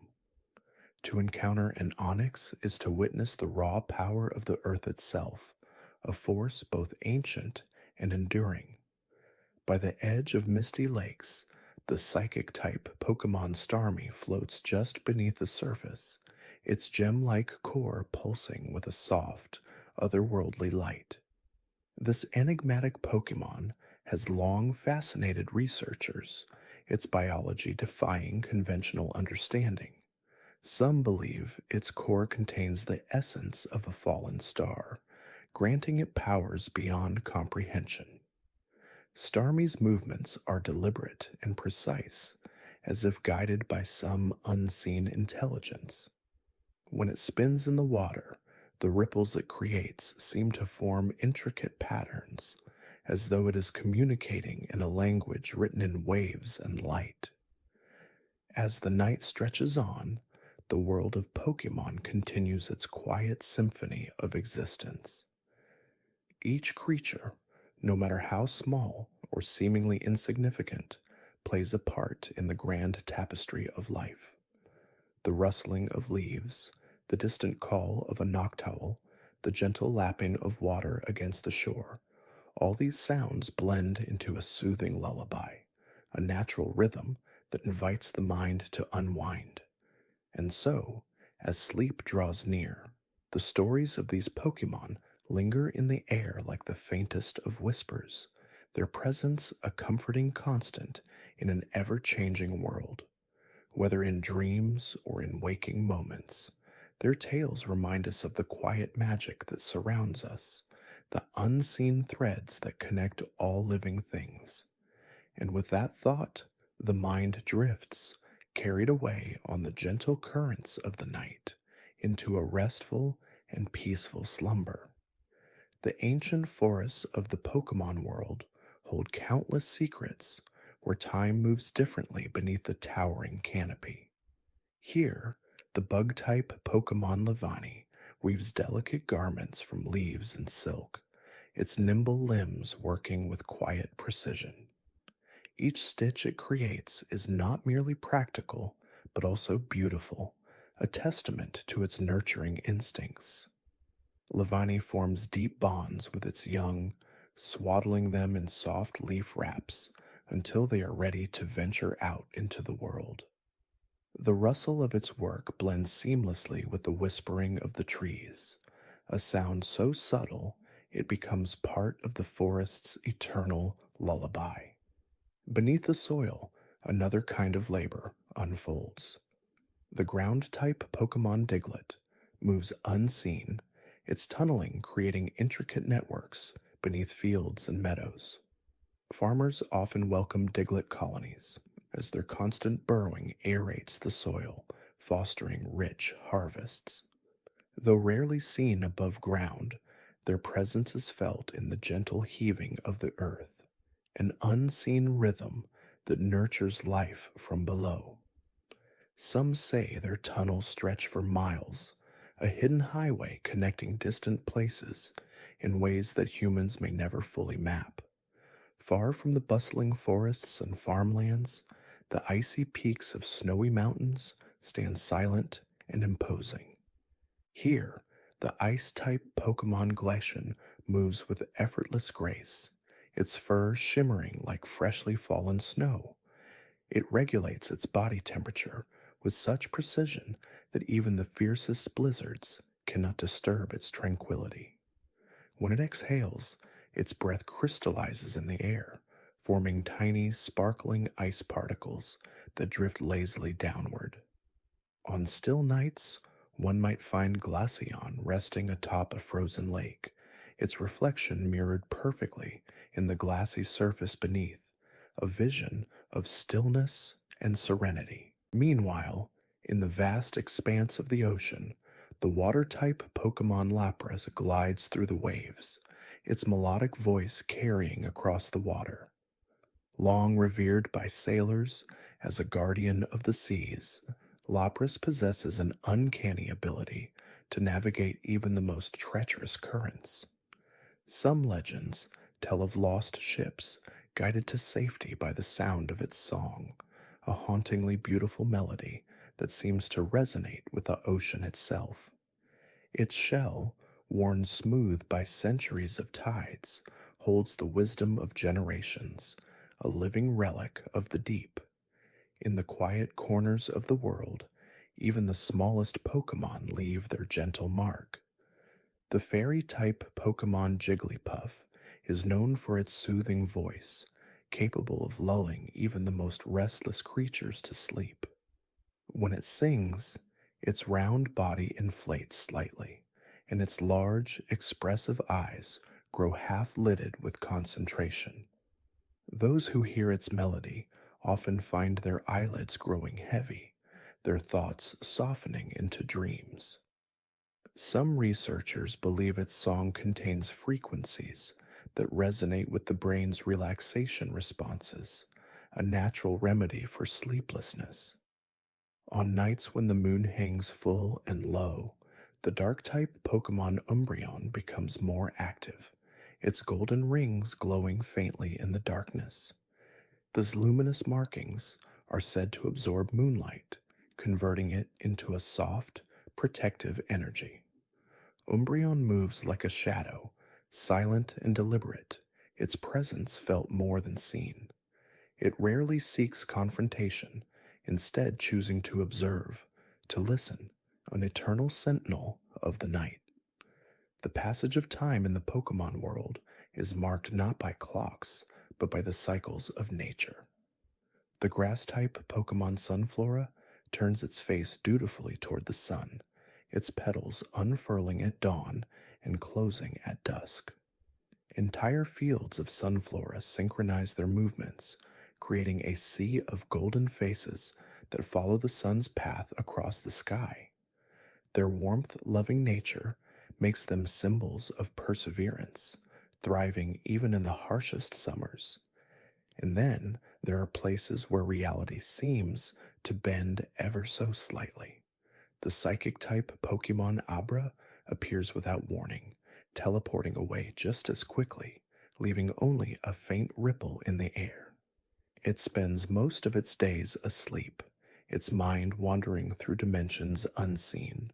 Some believe Abra's dreams are not confined to its own mind, that when it sleeps, its consciousness brushes against the dreams of others, weaving threads of subconscious connection. In the sprawling deserts, the ground and steel type Pokemon Steelix carves its path, its metallic body impervious to the scorching sun. The dunes shift around it as it moves, its massive frame displacing sand like a ship parting waves. Though its appearance might seem imposing, Steelix is deeply attuned to the Earth's vibrations, sensitive to even the slightest tremors. Some nomadic cultures regard it as a sign of stability. Where Steelix travels, the land itself is said to become more steadfast. High above, the flying-type Pokemon Altaria soars effortlessly on cotton-like wings, its downy feathers catching the wind like sails. Its voice is a soft hum, a melody carried aloft by the breeze. When it flies low over fields, its shadow dances across the grass, fleeting and gentle as a passing cloud. Some say that on rare occasions, Altaria's singing stirs the air just enough to summon the faintest of rains, a drizzle so light it feels like mist. Each of these Pokemon exists in harmony with the world around them, their lives woven into the fabric of nature's quiet rhythms. As the night deepens, their stories blur into the edges of consciousness, a tapestry of gentle wonders that lulls the mind toward rest. There is comfort in knowing that, even in sleep, the world continues, its heartbeat steady, its breath slow and even. And so, wrapped in the whispers of the wild, the weight of wakefulness fades, giving way to dreams as vast and calm as the starry sky above. In the quiet depths of ancient caves, where sunlight never reaches, the ghost-type Pokémon Sableye makes its home among the glittering gemstones. Its eyes, like polished jewels, catch what little light exists in those shadows, glinting with an eerie, knowing glow. Sableye does not just seek out gems, it thrives on them, its body nourished by the minerals locked within the earth's embrace. Some say the walls of its caverns hum softly with the echoes of long-forgotten whispers, as if the stones themselves remember the passage of time. Far above those darkened halls, the bug-type Pokémon Volcarona drifts like embers on the wind, its fiery wings casting a gentle, flickering glow. In ancient times, it was revered as a bringer of warmth, appearing during long winters to guide lost travelers with its radiant light. Even now, its presence carries a quiet reassurance, an unspoken promise that no night lasts forever. Beneath the waves, the water-type Pokémon Milotic glides through the ocean currents, its scales shimmering like liquid silver. Its movement is hypnotic, a seamless dance with the tides that has inspired countless legends of grace and serenity. Fisherfolk speak of glimpsing its silhouette just beneath the surface, a fleeting vision that leaves behind a sense of calm, as if the sea itself had paused to exhale. On the shores where Milotic sometimes basks, the sand is always smoother, the waves gentler, as though the land itself yields to its presence. Meanwhile, in dense, rain-soaked jungles, the grass and dragon-type Pokémon Tropius lingers among the canopy, its great leafy wings rustling softly in the breeze. The fruits that grow beneath its chin are sweet and nourishing, often shared with weary travelers or smaller Pokémon seeking respite. Tropius moves slowly, deliberately, as though attuned to the rhythm of the forest's breath in its wake. The air feels richer, the scent of earth and greenery lingering like a whispered blessing. The world of Pokémon is filled with these quiet guardians, beings whose very existence seems to harmonize with the Earth's unspoken pulse. The ice-type Pokémon Glaceon, for instance, leaves delicate frost patterns in its steps, each one a fleeting work of art that melts away with the morning sun. Its breath is cold mist, curling into the air like smoke from an unseen candle. In the hush of winter, it moves like a phantom, its presence felt more in the stillness it leaves behind than in any sound it makes. Then there's the steel and fairy-type Pokémon Mawile, whose deceptive appearance belies a surprisingly gentle nature. Though its second mouth may appear fearsome, it is often used to tenderly carry berries or small objects, a careful protector of what it holds dear. Some cultures tell tales of Mawile watching over lost children in the woods, guiding them home with silent nudges and patient persistence. Even in the vast, open skies, there are those who move with quiet purpose. The flying and psychic type Pokémon Sigilyph drifts along ancient ley lines, its body adorned with symbols older than memory. No one knows where it goes, only that it follows paths unseen, tracing patterns in the air that might hold meaning long forgotten. Those who have glimpsed its flight speak of a peculiar stillness in its wake, as though time itself had slowed for just a moment. And in the heart of the deepest forests, where the trees grow so thick that even daylight struggles to penetrate, the grass-type Pokemon Shaman rests. When it sleeps, tiny flowers bloom around it, their petals unfurling in slow motion. On the rare occasions it stirs, the air fills with the scent of fresh greenery, as though spring has arrived in an instant. There is an old belief that to encounter Shaman in a dream is to be granted a moment of pure, unfiltered peace, a fleeting breath of serenity that lingers long after waking.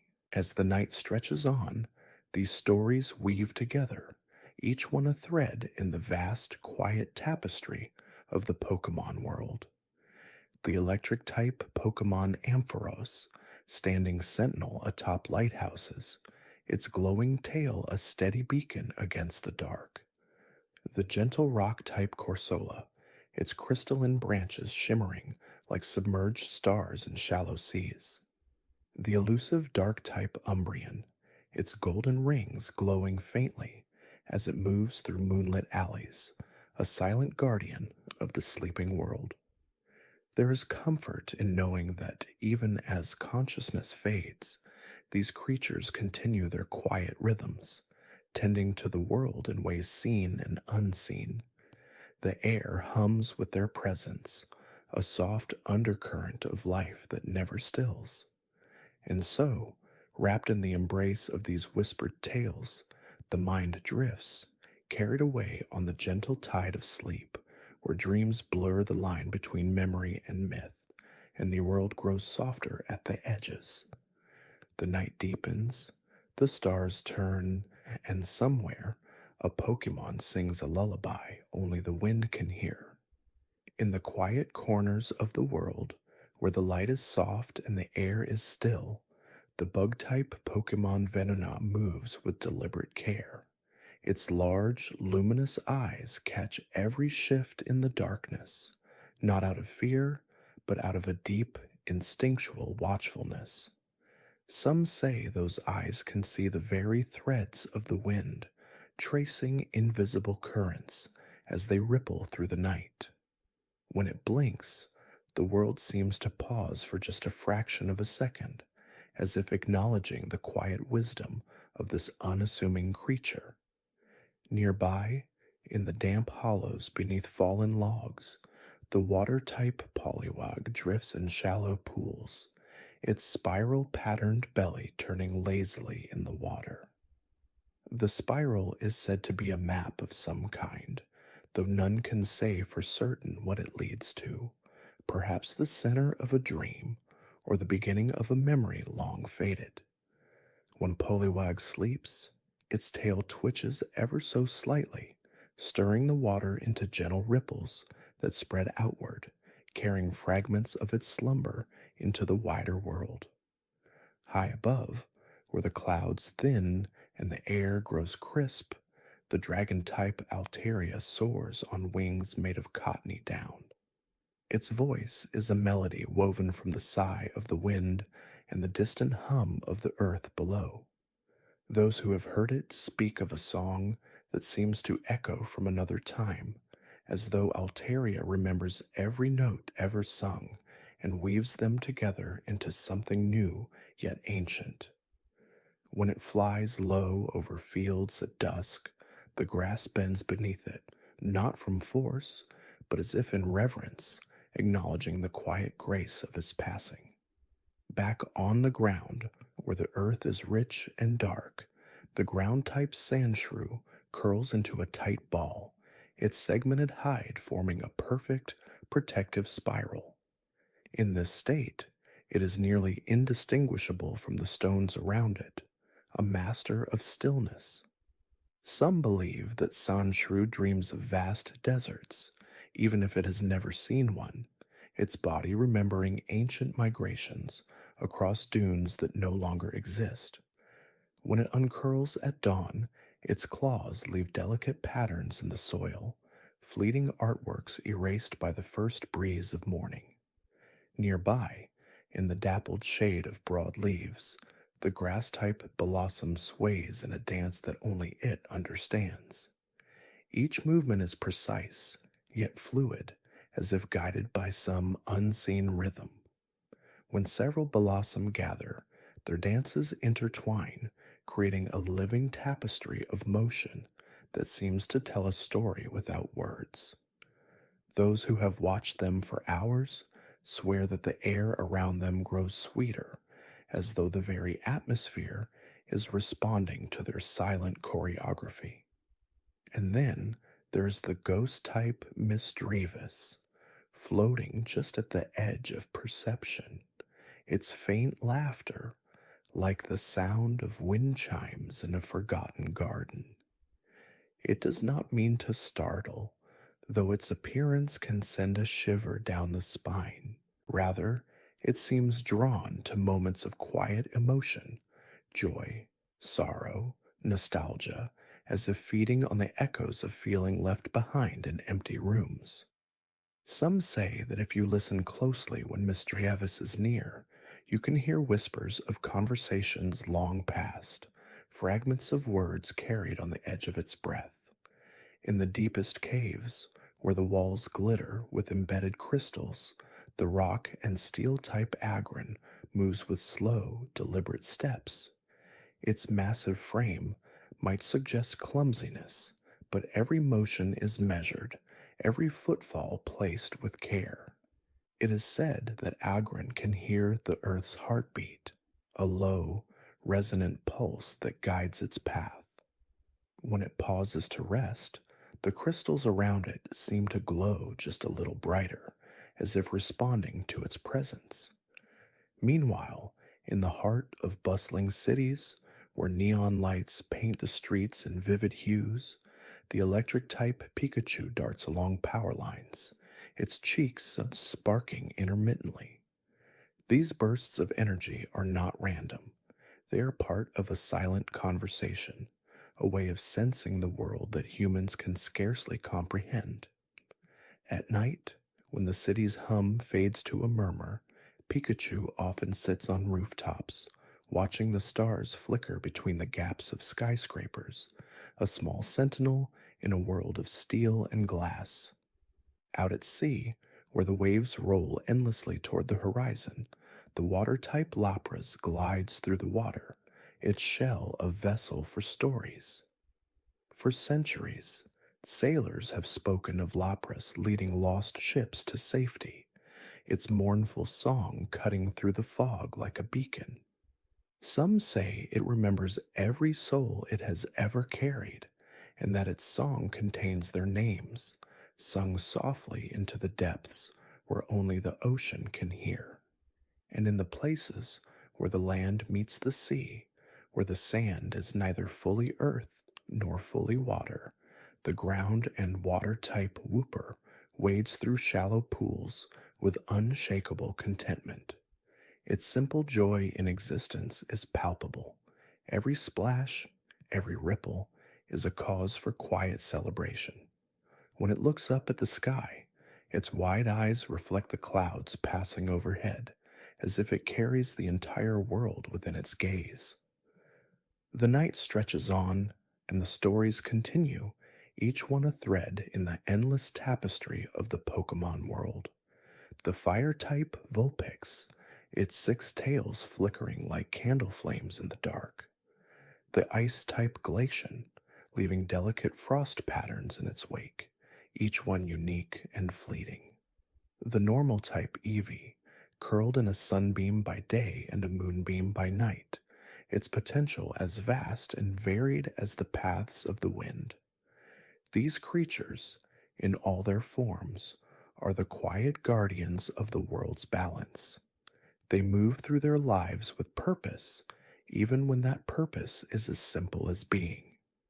And as sleep draws nearer, their presence becomes a lullaby in itself, a reminder that the world is alive, even in the deepest hours of the night, and that it will be there, waiting, when the dawn finally comes. The stars turn, the wind murmurs, and somewhere a Pokémon sighs in its sleep, dreaming dreams as old as time itself.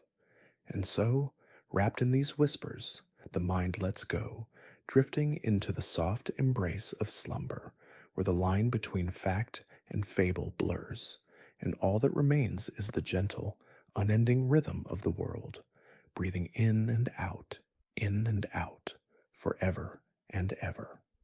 Deep in the heart of ancient forests, where sunlight filters through the canopy in golden threads, the grass-type Leafeon moves with the quiet grace of the wind through leaves. Its body is a living extension of the woodland, blending so seamlessly with the undergrowth that it becomes nearly invisible, a fleeting shadow between the ferns. The air carries the scent of damp earth and photosynthesis, and Leafeon's presence only deepens the tranquility of the glade. Its breath stirs the pollen, drifting lazily in the air, each exhale a silent contribution to the cycle of growth and decay that has continued for millennia. Far from the forests, where the earth drops away into caverns untouched by sunlight, the rock and ground-type onyx coils through tunnels carved by its own immense body. The walls hum with the memory of its passing, the vibrations lingering like echoes of distant thunder. Some miners whisper that an onyx's scales hold the imprints of the earth's oldest secrets, patterns inscribed by time itself. When it rests, the cavern falls so silent that the slow drip of water from stalactites sounds like the ticking of a geological clock, counting the passage of epochs. Above the world, where the air thins and the stars burn brighter, the dragon and flying-type Altaria drifts on thermal currents, its cloud-like wings catching the last embers of daylight. Its song is said to soothe even the most turbulent storms, the notes weaving through the atmosphere like invisible threads, stitching the sky back together. On the ground below, children point upward, watching as its silhouette passes across the moon, believing, just for a moment, that they've glimpsed a piece of the heavens descending to earth. In the quiet corners of human homes, where the warmth of a hearth keeps the night at bay, the fairy-type Sylveon wraps its ribbon-like feelers around the wrists of those it loves, as if to say, "You are not alone." Its presence is a balm, its soft hum resonating at a frequency that eases restless hearts. Scientists have theorized that its feelers emit a subtle, calming pheromone, but those who have been comforted by Sylveon know it is something far deeper, an understanding that transcends biology, a silent promise that the world is kinder than it seems. Beneath the ocean's surface, where sunlight fractures into shimmering veils of blue, the water-type Vaporeon glides through the currents with effortless poise. Its body dissolves and reforms at the edges, merging with the water in a dance of fluid harmony. Fishermen tell tales of Vaporeon guiding their boats through treacherous reefs, its dorsal fin breaking the surface like a knife of silver, a fleeting glimpse of something both wild and wise. And when the storm clouds gather, it is said that Vaporeon swims to the deepest trenches, where the pressure would crush steel, and sings to the restless tides until they still. On the outskirts of villages, where the wilds begin to reclaim the land, the psychic-type Espeon sits atop crumbling stone walls, its forked tail twitching with the rhythm of unseen energies. It is a creature of dawn, its violet fur glowing faintly in the first light, as if it has captured a piece of the twilight and wears it as a mantle. Those who wake early sometimes catch it, gazing at the horizon, its eyes reflecting not just the sunrise, but something beyond it, a vision of futures yet to unfold.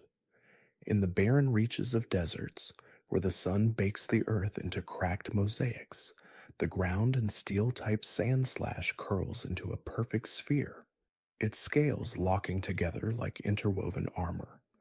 The wind scours the dunes around it, but Sandslash remains undisturbed, a fortress of stillness in a land of relentless motion. At night, when the temperature plummets, it uncurls just enough to let the star's cold light glance off its back, a silent sentinel beneath the vast, indifferent sky. High on mountain peaks, where the air is thin and the silence is absolute, the ice and flying-type Articuno perches on outcrops of glacial ice, its wings shimmering with frost crystals. Legends say it appears only to those who have lost their way in blizzards, its presence a fleeting mirage of salvation. Those who have seen it speak of a cold that does not bite, but cradles, a reminder that even in the harshest of elements, there is a fragile but fleeting beauty. And in the places where the world is neither day nor night, where the horizon stretches endlessly and time seems to pause, there the mythical Celebi lingers, its wings whispering through the centuries, like pages turning in an ancient book. It moves through history as a gardener tends to a vast, unknowable garden, nudging events with the lightest touch, ensuring that the tapestry of time remains unbroken. Children's laughter from 100 years ago still lingers in its wake, and the future hums softly in its ears, a melody it has heard 1,000 times before. The world turns, and the Pokémon within it turn with it, each a note in a symphony too vast for any one creature to comprehend.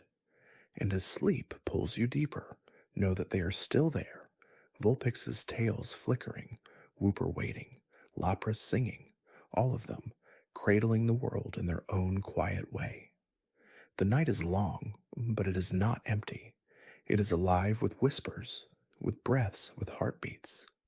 The stars blink slowly, the wind murmurs, and somewhere, unseen but felt, 1,000 tiny lives continue, as they always have, as they always will. And so, wrapped in this knowing that the mind drifts, carried on currents older than memory, into dreams woven from the very fabric of the world itself. The last conscious thought fades, and all that remains is the gentle, ceaseless rhythm of earth, of scaste, of water, of time, breathing in and out and in and out, forever. Deep in the emerald shadows of ancient forests, where sunlight filters through layers of leaves like liquid gold, Leafon moves silently between the trees. Its breath stirs the pollen in the air, each exhale a gift to the flowers beneath its paws. The forest floor is soft beneath it, a carpet of moss and decay that has cradled generations of creatures before. Time moves differently here, measured not in hours but in the slow unfurling of ferns, the patient growth of roots. Leafeon's presence is like the forest itself, quiet, watchful, endlessly nurturing. Its body hums with photosynthesis, a living bridge between earth and sky, drawing energy from both. When rain comes, it does not seek shelter, but lifts its face to the droplets, knowing each one carries secrets from clouds that have traveled oceans to reach this place. Far below the surface, in caverns where the weight of the world presses down from above, the steel and rock-type Agron slumbers in pockets of mineral-rich darkness.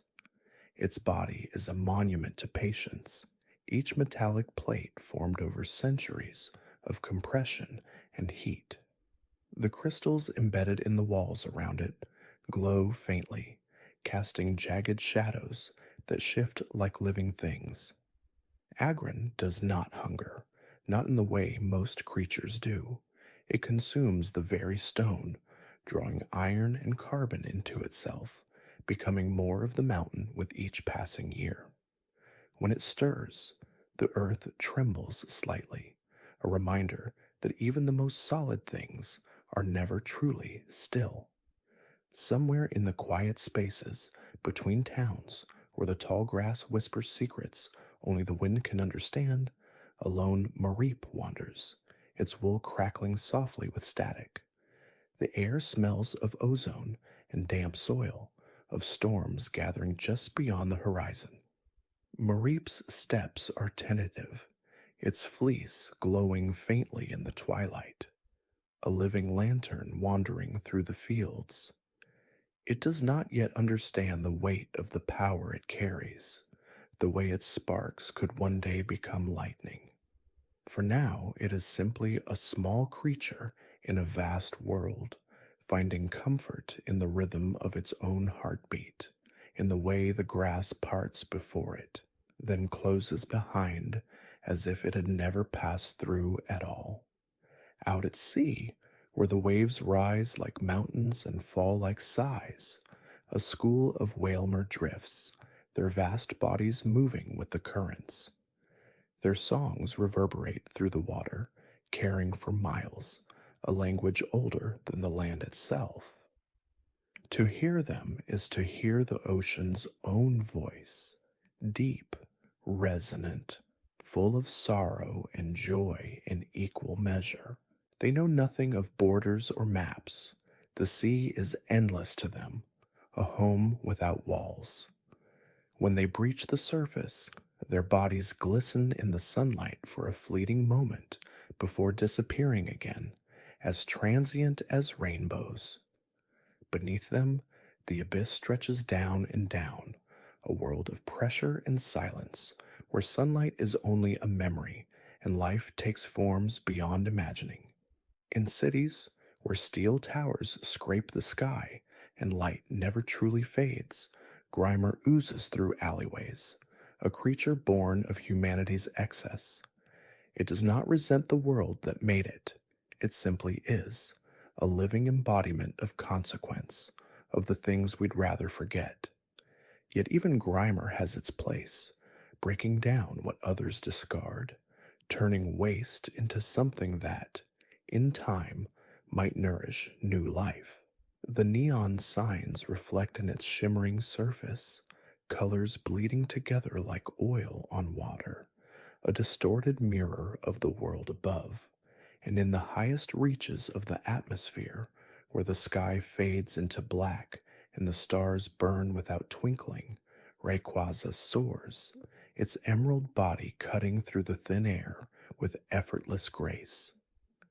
It does not sleep, not in the way mortal creatures do. It watches, a guardian of the balance between earth and space, between order and chaos. Meteors burn to ash in its presence, and storms still at its passing. To glimpse Rayquaza is to know for a moment the scale of the world, how small we are, how vast the universe, and how precious the fragile blue planet that sustains us all. The night deepens, and the world turns. Somewhere, a hoot-hoot's call cuts through the silence, marking the hour in its own unchangeable rhythm. Somewhere else, a spinaric spins its web between branches, each thread glistening with dew yet to come. The universe is in no hurry, and neither are they. The stars will still be there when morning comes, and the Pokémon will still be watching, moving, being, just as they always have. And as sleep takes you deeper, know that you too are part of this endless yet gentle dance. The breath you take now is the same breath that rustles the leaves in distant forests, that stirs the dust on forgotten ruins, that lifts the wings of Butterfree in meadows you've never seen. The lines between us are thinner than we think. The night holds us all. In the quiet corners of the world, where the light is soft and the air is still, Whimsicott drifts on the breeze, its cotton fluff catching the faintest currents. It moves without sound, without effort, as if the wind itself has taken a playful form. Children sometimes mistake it for dandelion seeds carried aloft, but those who look closely might see the knowing glint in its eyes, a gentle mischief, a reminder that not all magic is loud. Where it lands, the grass grows a little greener, as though the earth itself is grateful for its passing. And deep in the caves where the sun never reaches, Sableye crouches among the crystals, its gemstone eyes reflecting the faint glow of minerals embedded in the walls. It does not fear the dark. The dark is its oldest friend. The whispers of the underground are its lullabies, the slow drip of water its clock. To find a Sableye is to glimpse a creature perfectly at home in a world most would find inhospitable, a reminder that life adapts, always, to the spaces it inhabits. Far above, where the air is thin and the clouds stretch like an endless plain, Altaria soars on wings made of song. Its feathers are not quite solid, not quite mist, something in between, as though the very act of flight has softened its form. When it sings, the sound carries for miles, a melody that seems to resonate with the sky itself. There are stories of travelers lost in the mountains, guided to safety by that voice, though no one can say for certain if the tales are true. What is certain is that the world is full of such mysteries, small and large, and that not all of them need solving. Beneath the roots of ancient trees, where the soil is rich and dark, Morlul clusters in quiet colonies, their dim bioluminescence painting the undergrowth in soft blues and purples. They do not hurry. Their lives are measured in the turning of seasons, the slow decay of fallen leaves. When they release their spores, the air shimmers faintly, and for a moment, the forest floor becomes a mirror of the night sky. Those who breathe them in often find their thoughts slowing, their eyelids growing heavy, a gentle nudge toward rest, toward dreams. Nearby, a Paras rests, its mushroom swaying slightly with each breath. It does not know that its life is a balance between symbiosis and sacrifice, that the fungus it carries will one day claim it entirely. It only knows the warmth of the earth, the scent of damp bark, the safety of shadows. On the shores of distant lakes, where the water laps lazily at the sand, Lapras glides through the shallows, its shell a vessel for those who seek passage. It has carried generations, trainers, wanderers, lost souls, and its memory is long. Some say it knows the songs of sailors long gone, that its voice carries echoes of stories no one else remembers. It does not mourn these losses. It sings them, and in singing keeps them alive. Further out, where the waves grow taller and the horizon stretches uninterrupted, Wailord breaches the surface, its massive body sending ripples across the water. To stand beside it is to feel the awe of scale, to understand how small we are in the face of the ocean's vastness. And yet, Wailord is not a creature of intimidation. It is serene, a giant at peace with its place in the world. In the heart of deserts, where the sun bakes the earth into cracked mosaics, Flygon hovers above the dunes, its wings stirring the sand into spirals. The heat does not trouble it. It was born to this harshness, shaped by it. When the wind rises, it closes its eyes and lets the currents carry it, trusting the world to guide its path. At night, when the temperature plummets and the stars blaze overhead, it burrows into the sand, letting the earth's residual warmth cradle it until dawn. Nearby, a cacnea stands motionless, its arms outstretched, as if waiting for an embrace that will never come. It does not move often. Water is precious here, and every motion is measured. But when the rare rain comes, it trembles with joy, drinking in what it can, storing the rest for the dry days ahead. And in the places where humans seldom tread, where the trees grow thick and the air hums with unseen life, Celebi flickers between moments, a traveler unbound by time. It does not experience the world as we do. Past, present, and future are all one to it. A tapestry it moves through as easily as a breeze through grass. To witness Celebi is to glimpse the interconnectedness of all things, to understand that every moment is both fleeting and eternal. It does not linger, but its presence lingers in the stories told long after it's gone, in the quiet certainty that the world is stranger and kinder than we often believe. The night stretches on, endless and patient. Somewhere, a comfy weaves its flowers into a garland, their scent sweet and soothing. Somewhere else, a drampa dozes on a cliffside, its breath slow and steady, its dreams full of clouds. The universe does not rush, the stars do not hurry, and as you drift deeper into sleep, know that the world continues, gentle and vast, cradling all of us, Pokemon and human alike, in its quiet, unchanging rhythm. Breathe in, breathe out. The night holds you. The world waits. And somewhere, just beyond the edge of dreams, a Pokemon is watching over you, as it always has, as it always will. In the deepest caves where light never reaches, where the air is cool and still, Sableye scuttles over crystal formations, its eyes glowing faintly in the dark. It does not fear the absence of light. This is where it belongs, where the world feels most alive. The gems it nibbles are not just food. They are echoes of the Earth's slow, patient growth, minerals compressed over centuries into something rare and beautiful. Sableye does not hurry. It moves at the pace of stone, unhurried, undisturbed.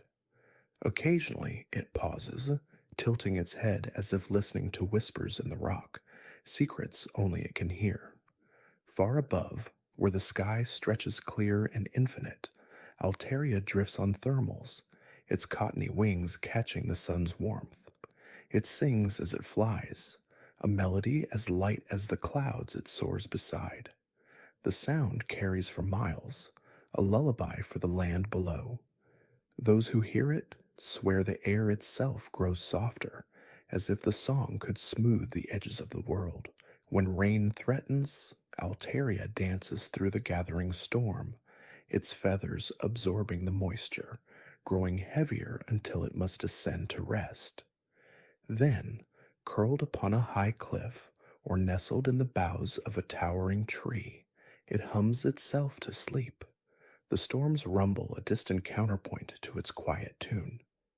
Nearby, in the dappled shade of ancient forests, Leafeon dozes in sunbeams, its body rising and falling with each slow breath. The leaves around it stir faintly, not from wind, but from the subtle exchange of energy between Leafeon and the plants. It does not take without giving. As it rests, the grass grows greener where it touches, the flowers bloom brighter. This is its silent pact with the world, to exist in harmony, to be both guardian and guest. In autumn, when the trees shed their gold and crimson, Leafeon wanders the forest floor, its paws rustling through the fallen leaves. It does not mourn the passing of summer. It understands that cycles turn, that rest is part of growth. Beneath the earth, where roots tangle and rivers carve secret paths, Whiscash slumbers in muddy hollows. Its whiskers twitch occasionally, sensing the vibrations of distant movement, but it does not stir.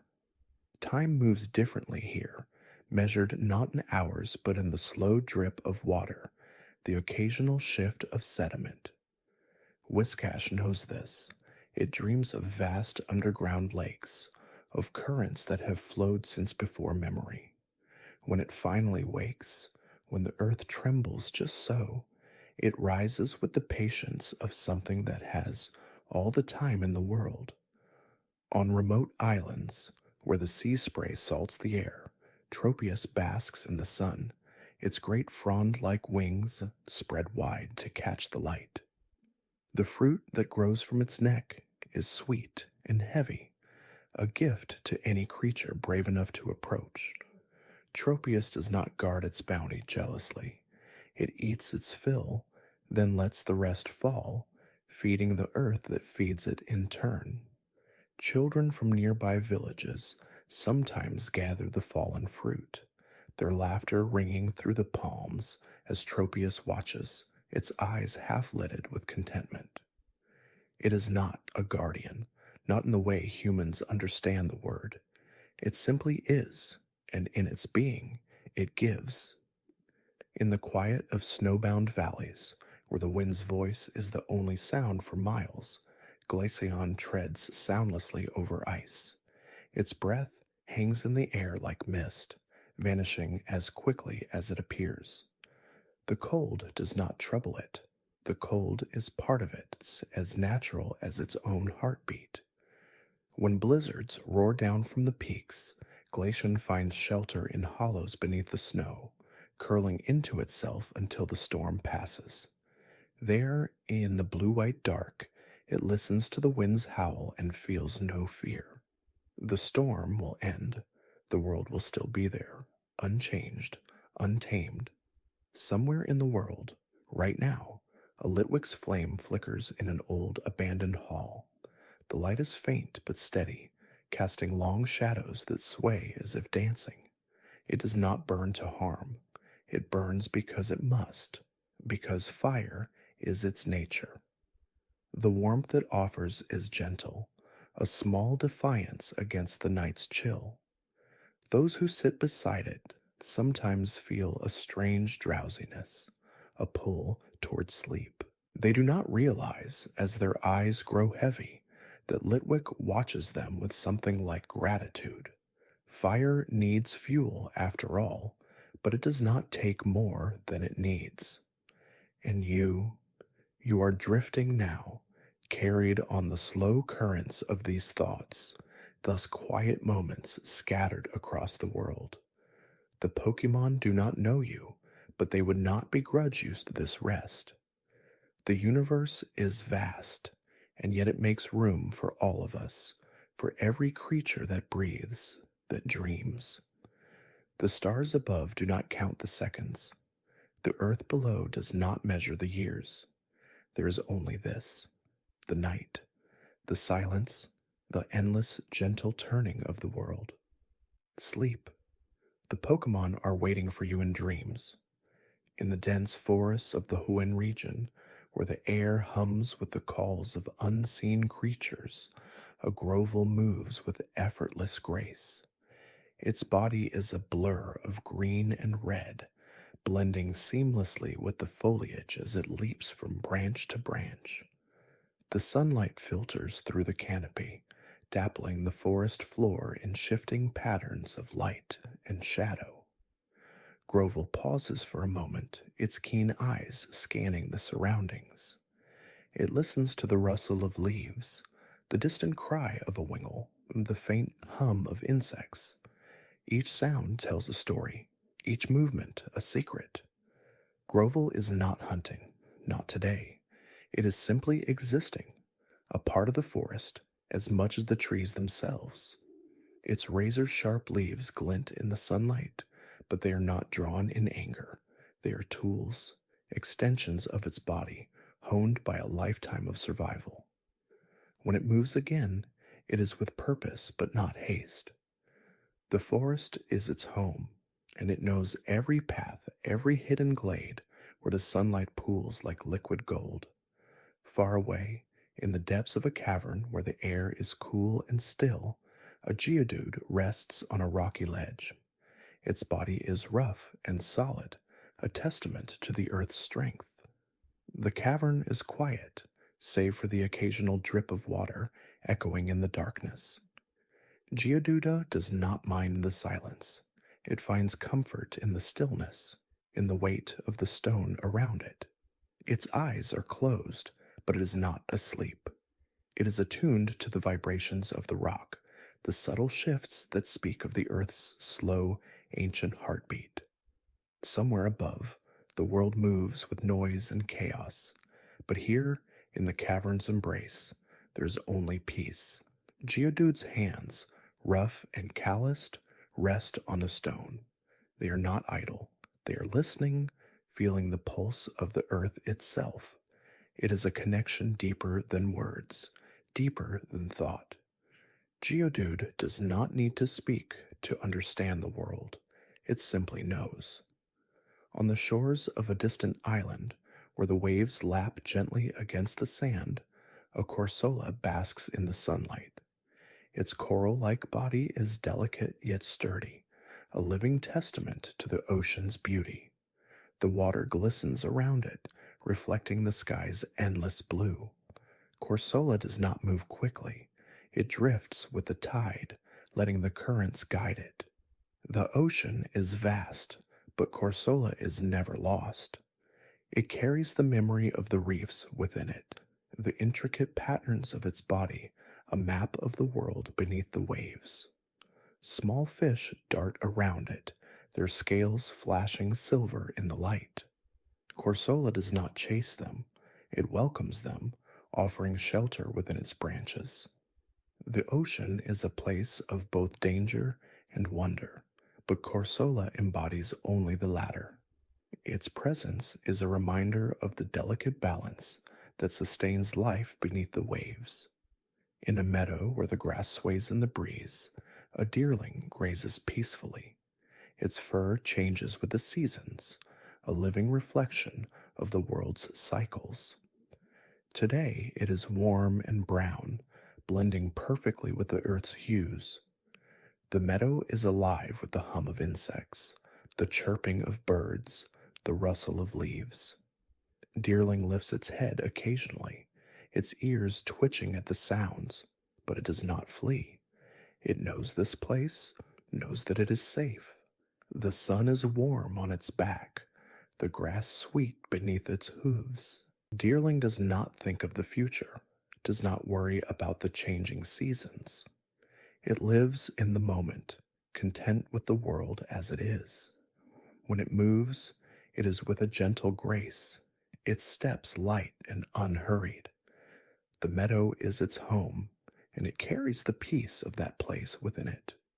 Deep within a labyrinthine cave, a Zubat hangs from the ceiling, its wings folded close to its body. The darkness does not trouble it. In fact, it is a comfort, a shield against the world above. Zubat's senses are sharp, attuned to the faintest echoes that ripple through the cave. It does not need eyes to see. It navigates the darkness with sound, painting a mental map of its surroundings. The cave is quiet, save for the occasional drip of water or the rustle of another Zubat stirring in its sleep. There is no urgency here, no need to rush. Zubat hangs still, its breathing slow and steady. The cave is its sanctuary, a place where it can rest without fear. When it eventually stirs, it will do so with purpose, its wings carrying it effortlessly through the shadows. But for now, it is content to simply be, to exist in the quiet embrace of the dark. On the edge of a bustling city, where the wild meets the man-made, a Pidove perches on a wire, its small body silhouetted against the sky. The city hums with life below, but Pidove does not seem to notice. It is at home here, in the space between nature and civilization. Its coo is soft, almost drowned out by the noise of the city, but it is there, a gentle reminder of the wildness that persists even in the busiest places. Pidove's feathers are ruffled by the breeze, but it does not falter. It watches the world below with curious eyes, taking in the movement, the colors, the sounds. It does not judge, does not fear. It simply observes, a small piece of nature in a world that often forgets its roots. In the heart of a desert, where the sun beats down mercilessly, A sand shrew burrows beneath the sand. The heat does not trouble it. Its body is built to withstand the harshness of the desert. The sand is cool beneath the surface, a refuge from the relentless sun. Sand shrew moves slowly, its claws digging through the sand with practiced ease. It is not in a hurry. The desert is vast, and time moves differently here. The wind carves patterns in the sand, shifting dunes like waves on an endless sea. Sand shrew does not fight the desert. It adapts, finding shelter and sustenance where others might see only barrenness. Its movements are deliberate, unhurried, a testament to the patience required to survive in such a place. The desert is harsh, but it is also beautiful, and Sand shrew carries that beauty within it. On a rocky outcrop overlooking the sea, a wingle perches, its white feathers stark against the gray stone. The wind is strong here, tugging at its wings, but Wingle does not mind. It is born of the wind, of the sea, of that endless expanse of sky. Its cry echoes over the waves, a sound as timeless as the ocean itself. Wingle's eyes scan the horizon, watching for the telltale flash of fish beneath the surface. It is not a hunter in the traditional sense. It is a gatherer, taking only what it needs. The sea is vast and bountiful, and Wingle knows that it will always provide. When it finally takes flight, it does so with effortless grace, its wings catching the wind as it soars over the waves. The ocean stretches endlessly before it, a world of mystery and wonder, and Wingle is at home in its embrace. In the quiet of a moonlit forest, a Murkrow perches on a branch, its dark feathers blending with the shadows. Its eyes gleam in the faint light, sharp and watchful. The forest is different at night, alive with sounds that go unnoticed during the day. Murkrow listens to the rustle of leaves, the distant call of another nocturnal creature, the whisper of the wind. It does not hunt tonight.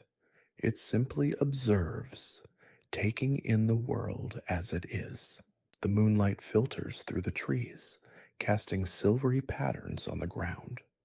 Murkrow does not fear the dark. It thrives in it, finding solace in the quiet and the stillness. When it finally spreads its wings, it does so silently, vanishing into the night like a shadow. The forest is its domain, and it moves through it with the confidence of one who knows every secret, every hidden path. And as the world turns, as the night deepens, the Pokémon continue their quiet lives, each a part of the vast tapestry of existence. They do not know you, but they would not begrudge you this rest, this moment of peace. The universe is vast, and yet it makes room for all of us, for every creature that breathes, that dreams. The stars above do not count the seconds. The earth below does not measure the years.